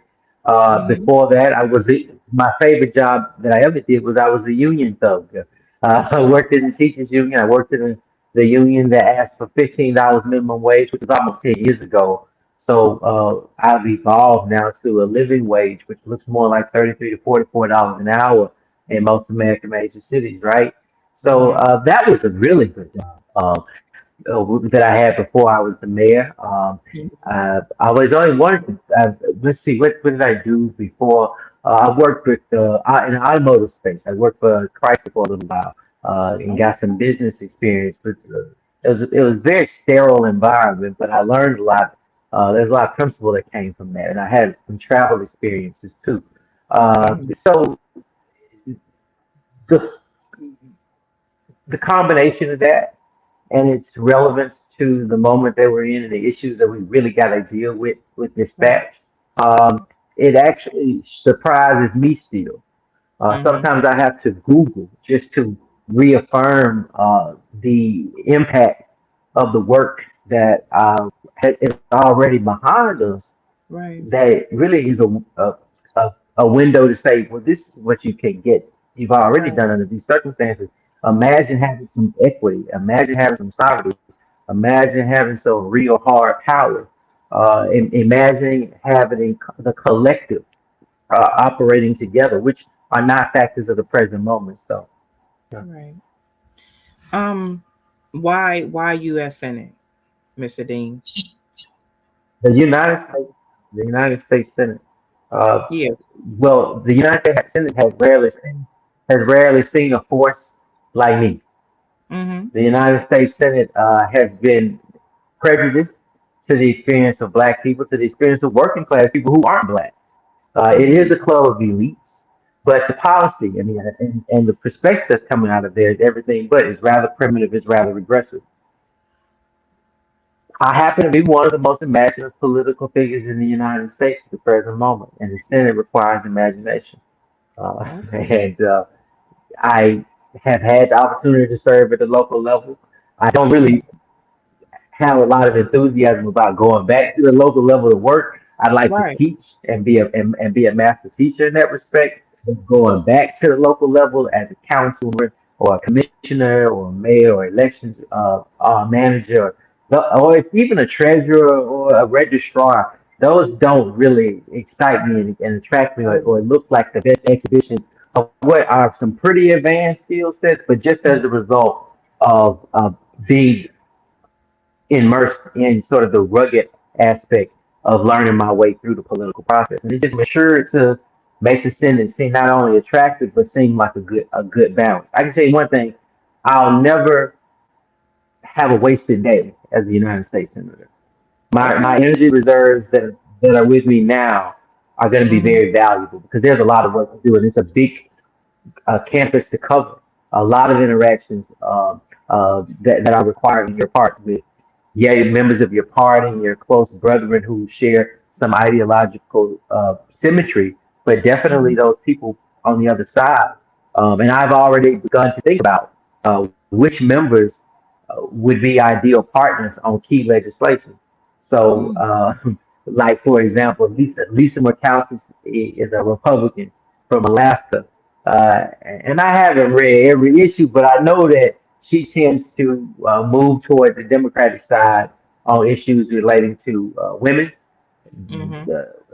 the subsidies for industry workers. So she's a senator for a big fishing state, and in Mm-hmm. Alabama we're a big farming state.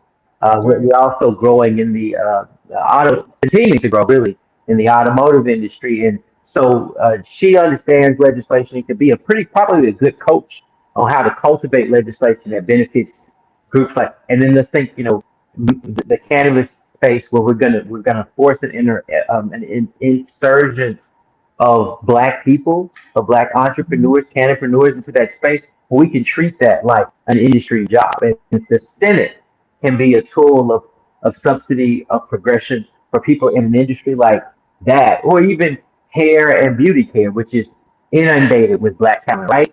But they're not really viewed as an interest, and they're not subsidized in their craft and their work. They're not. The government's Right. not taking care of those people. So having a mentor that can show them things like that, but then it also be fun to align with a more left-leaning and progressive reparationist folks like Cory Booker, who brought the reparations bill to the Senate twice for vote. I should say for committee and moving on to a vote. Um, Maybe even some of the folks from New England, Senator Blumenthal. I don't want to name too many people and discredit Right. how I studied them, but there's some Right. that are at. Bernie Sanders, and I know he'll be a sponsor on reparations. He better. And but Really I good. also know that he has a following that can help that legislation boom and Right. experience renaissance and significant national pressure to get it passed in the near term. You feel me? Right. And the Did you folks in mention Michigan, uh, I'm sorry. I was saying, can you hear me? Did you mention cannabis earlier? oh yeah, absolutely. Uh, I've developed product in the cannabis space. Mm-hmm. Actually, not product made of cannabis, but product used as an instrument with cannabis, healthy cannabis consumption. I'd like to see us build a regulatory authority at the federal Mm-hmm. level to deal with the issue of cannabis, Yeah. to make sure that the product that people are buying and consuming or growing and consuming is an organic product. But overall, I just want black people to get their equity out of cannabis. Like we were the forerunners to that as an enterprise, and we are Mm-hmm. not participating in the economics of getting licensed to open up storefront businesses, and we're certainly not at the evolving. How would you say more like a corporatist, a big industry model of cannabis? We're cut out from that, and there's so many things that are wrong. And in Alabama, you can't grow, you can't consume, you Right. can't. We just got to the point of even thinking about medical cannabis, Yeah.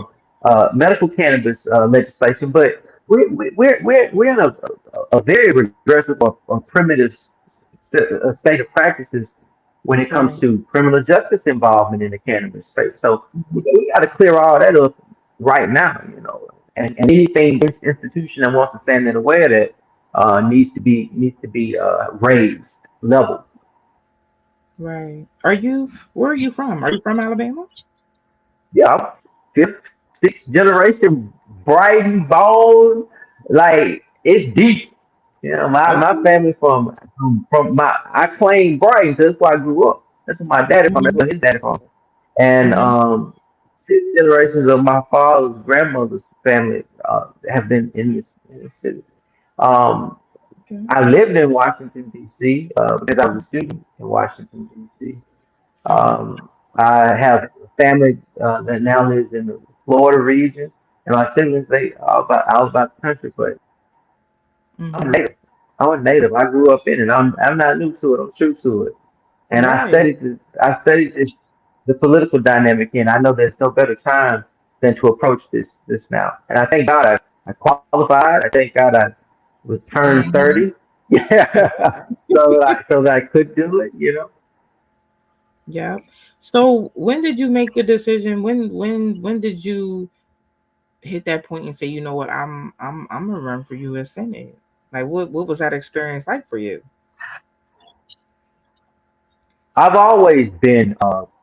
a student of the Senate. And much of my adult life, I've been ambitious about the Senate. I understood it to be the most important political thing that you could do. Mm. And that is based off of the pedigree of the folks who've been in it.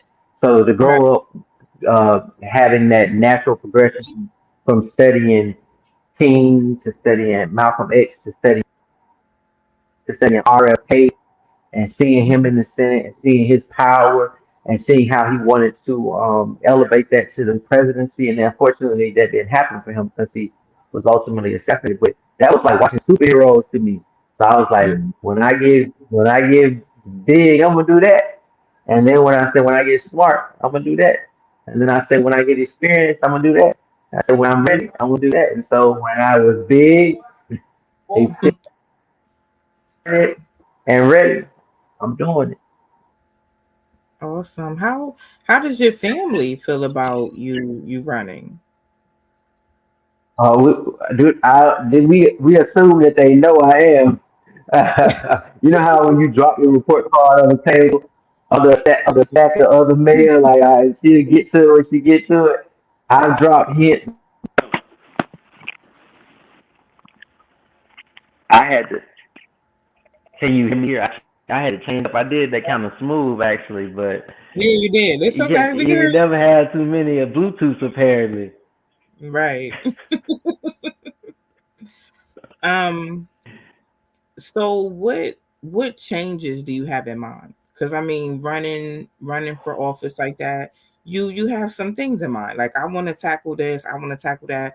I see things wrong here. I see things wrong here. You've told us a few things, but what are some major things that you're seeing right now that you're like, okay, you know what? When I get elected in, this is the change that I'm gonna make.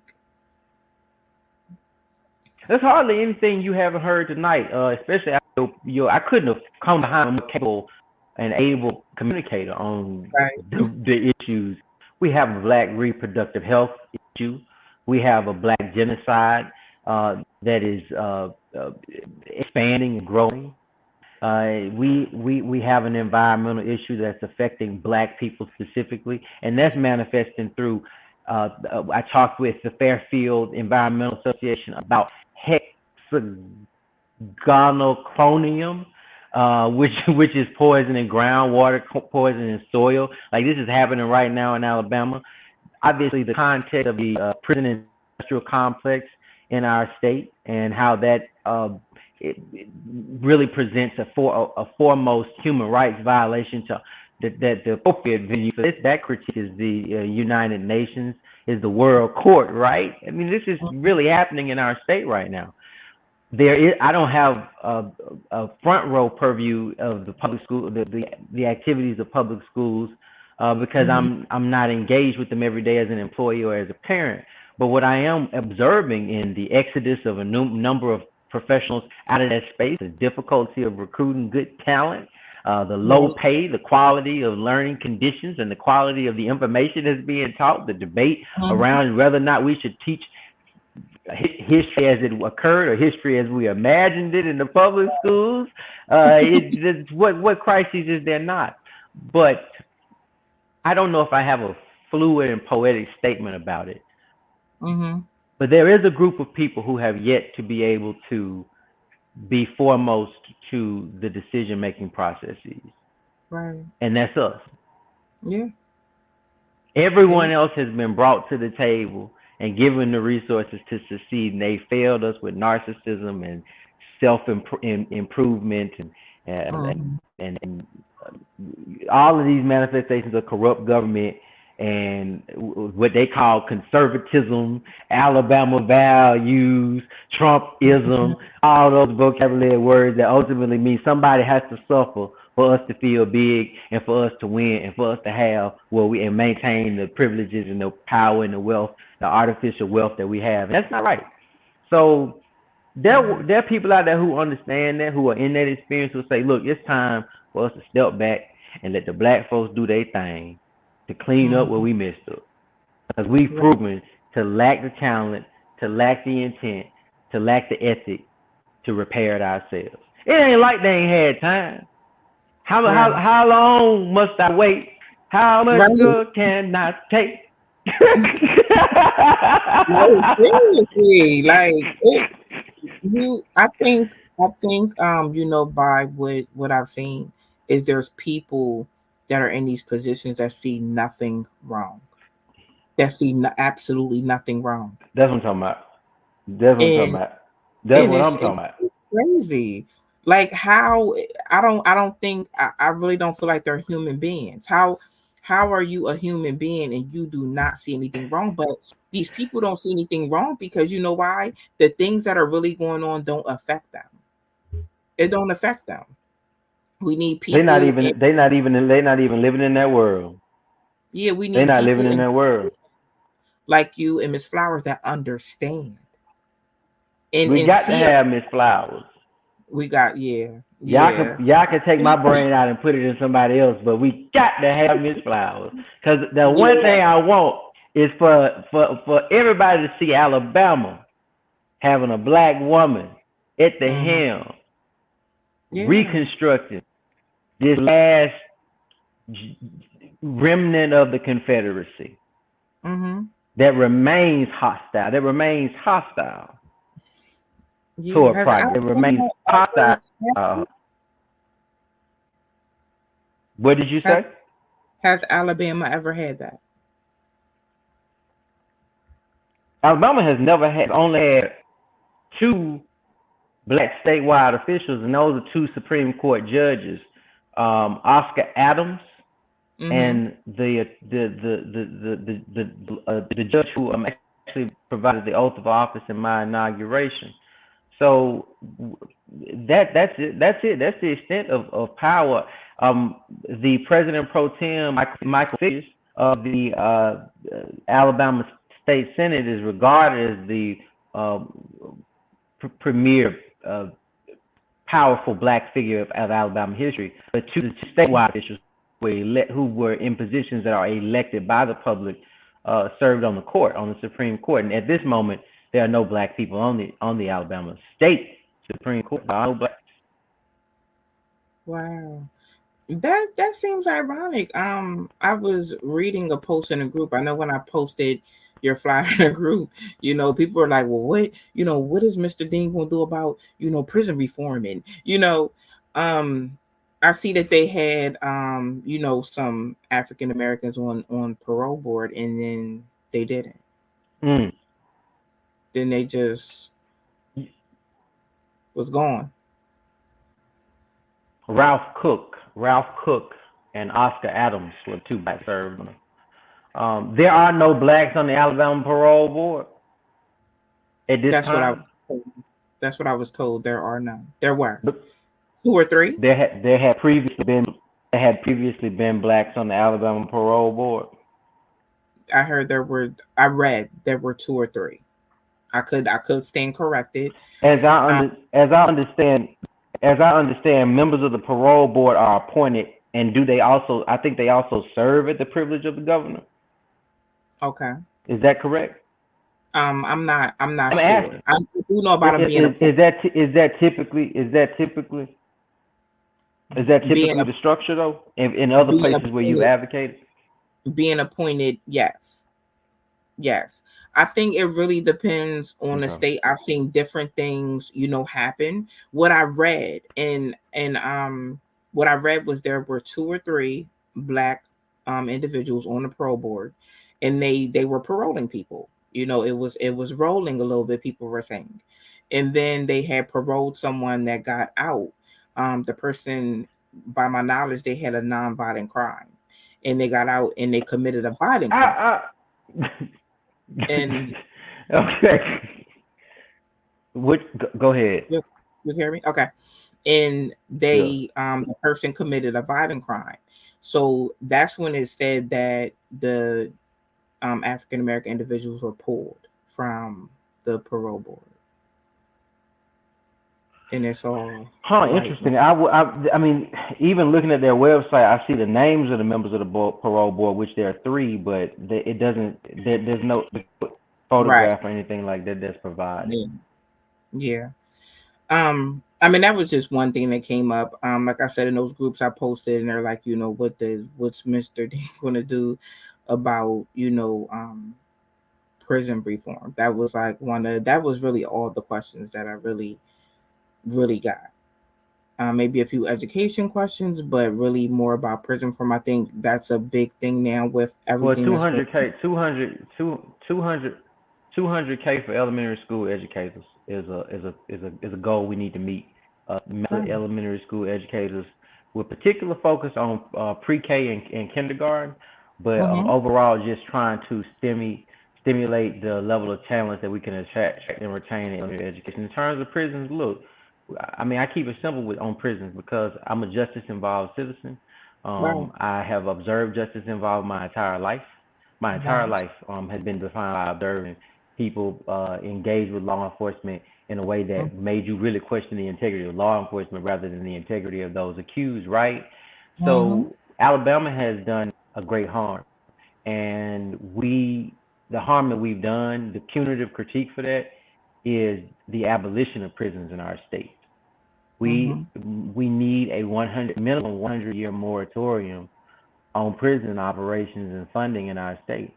That means that people who are truly eligible for parole based off being rehabilitated or the expiration of their sentences, they get to go into back into the communities. They get to go into programs that continue that process. But they Right. also it gives an opportunity for folks who, in my mind, not persons who committed hate crimes and not people who committed serial violent crimes, but Mm-hmm. outside of that, we have to start looking at age as a reason to begin to turn these people back into have Absolutely. some type of quiet citizenship, even if it Mm-hmm. remains under a level of surveillance or control, right? Because in New York, there was just an 84-year-old recently released violent criminal who murdered a woman. This happened in New York recently. Mm-hmm. So with that in mind, right? I know there's a level of discernment that goes into that, but Alabama's not up to the task. Our violations Right. are incredulous, and they go beyond the scope of what can be reformed or what can be reasonably corrected. A Mm-hmm. 100-year moratorium on the funding and operations of prisons in Alabama. We must depopulate. We must give that responsibility to states that have given the appropriate amount of protecting the accused and protecting those who are committing crimes. You can do all of those things simultaneously. You truly can. And any Mm-hmm. suggestion that you can is a great line with regard to public trust. So that's where I am. And I probably got I about might have 4 more to. minutes. I don't know what you. It kind of went. It like kind of went and sounded a little different. Okay, so I probably got about four There you minutes. go. You heard me? You got 4 minutes. Okay. Because I didn't Okay. think I'd be here this late. Yeah. It's So okay. It's okay. yeah. Because I'm gonna have to apologize to my host because yeah, I knew that I was on borrowed time. I Okay. truly am. Yep. No, that's Thought we were fine. gonna be all together in one conversation. Mm-hmm. Well, Mhm. it's okay. I'm gonna bring you. I'm gonna bring you back again. I do want you to let people know where you are on the ballot, how they can support you, and how we can get you in that position. Well, it's first of all, you gotta know this is very possible. It won't be easy because right now I'm in conflict with even just internally with the Democratic Party, just to get Mm-hmm. to make sure that I have an equitable platform. I continue to say I'm in exile. I'm in exile, Mm-hmm. and that continues to be unheard and not matched with the Mm-hmm. resources and the institutional uh, intention, I guess you could say, to meet me where I am, and it's Mm-hmm. very frustrating because like, well, if you can't even empower someone who paid 34.80 to be on a ballot, you certainly aren't looking to empower the average voter who is not a front row participant in these processes and in Right. this world of high value civic participation. So, but it's very possible. Right. Um, it is an unknown quantity to have such a young and thoughtful person on the ballot to begin with and be in a competitive posture. And Mm-hmm. so that in itself is extraordinary. So if it can happen, it can happen in 2022. It must Can. happen because there's certain things that I can't continue to balance as a Right. frustrated and outraged citizen of this country, but also someone Mm-hmm. whose life has been put in the hands of these decision makers. And Right. I need them to be ethical, and I need them to be righteous. And if they can't be up to the task, I must do what I can to replace them. And this is Mm-hmm. the nuclear thing. This is the nuclear thing, and I know it lands that way for people who Yeah. are hopeful that we will enter into some subservient state and stay Mm-hmm. there. And we just keep resisting against that. We keep raging and revolutionizing against that. Right. Do you have a page on Facebook that people are able to go to? Um, Photosynthesis, photosynthesis, photosynthesis, photosynthesis. okay. Potasenattus. Okay. I'm gonna make sure you send that to me. I'm gonna post it so people can have that, so people can connect with you, and they can keep and they can be updated. With what you have going on, your All right. plans, and keep up with what you're posting. And the vote is May 24th, 2022. Yeah. And do you know? I mean, we know you said Miss Flowers is at the top of the ballot. Where are you at on the ballot? Do you know? I don't know where they put the federal offices in proximity to Okay. the state constitutional offices, but in my particular section, I'm not the first, but I've been in that position before, and we won Right. 52% without a Okay. runoff, so I ain't too worried about it, you know. Right. Right. Yeah. Well, I will continue to support your efforts. We'll have you back. I think what I'm gonna do next time. Well, yeah. I thought I could have y'all together and we could just do an Alabama thing tonight. I Oh, think what I'll do is I'll separate the interview next time. You know, when I bring y'all back. You yeah, know, I thought we were going to be. Yeah, I really did. No, yeah. I mean, it's just I'm on a pretty, I interesting know. sort of regimen right now. This I doubles as understand. a workspace, studio, Hmm. and a living space. So it gets to be overwhelming for everybody. So I was like, oh my god. So that much of the warmth of me has expired now. I'm so stoic. Yeah, no, I understand. And running, it. I'm sure it could be a lot. I've never done it. I'm good with where I'm at. But I'm sure that it's a lot going on right now. I just wanted people. It went out. Okay, it might have. Okay, it's okay. We got to know Mr. Dean. And his expectations. If you follow me on social media, I'm going to make sure that y'all have links, websites, Facebook pages, and other direct contact to Miss Flowers and Mr. Dean, so y'all can keep up with them. Speaking, like I told you earlier, speaking with them on the back end. I got a great feeling about both of them. I really feel like they are the change, that Alabama needs, just by my conversation, with them. Because, now it's just like, is it going to continue to be the same as it's been for years? Or do y'all say in 2022, we're going to go ahead and we're going to rock the vote, and we're going to change Alabama? I think that what both of these amazing people talked about tonight are issues that really need to be dealt with. They're talking about minimum wage. They're talking about education. They're talking about prison reform. And these are real people. Real people that see the issue.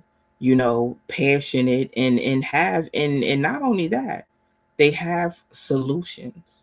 And those are the type of people that we need um, in those seats. So I hope that the people of Alabama do the right thing, and vote these two amazing individuals into those seats so the work can start being done. Like I said earlier, it's not going to be an overnight thing. You know, we have to have patience and you have to have compassion with people when they sit in these type of seats, because they're coming into a situation like she was saying, for the last umpteen years, minimum wage has been, the same. There's been talk about it, but why hasn't it been changed? Because the people that are in position and in control, it doesn't affect them. So why would they change things that don't affect them or their people? Let's be real. It's 2022. It's time to be real, have real conversations, and have real people in those seats. I want to thank y'all for receiving me and my amazing guest. I'm glad that we were able to get on. We came, on. My internet went out. It was a little rocky start, but I knew it was going to be powerful and I knew it was going to be amazing. And that's not the last that you're going to see Miss Flowers or Mr. Dean on my platform, because I fully support, fully support their efforts. And I hear their solutions, and I think they're logical and they're real solutions, because the people of Alabama are real people with and there's real issues going on. People are facing real issues, and you need real people that understand and that are going to listen. But thank y'all for tuning in with me tonight. I appreciate y'all as always. And I want all y'all amazing people to have a great night. Again, thank you.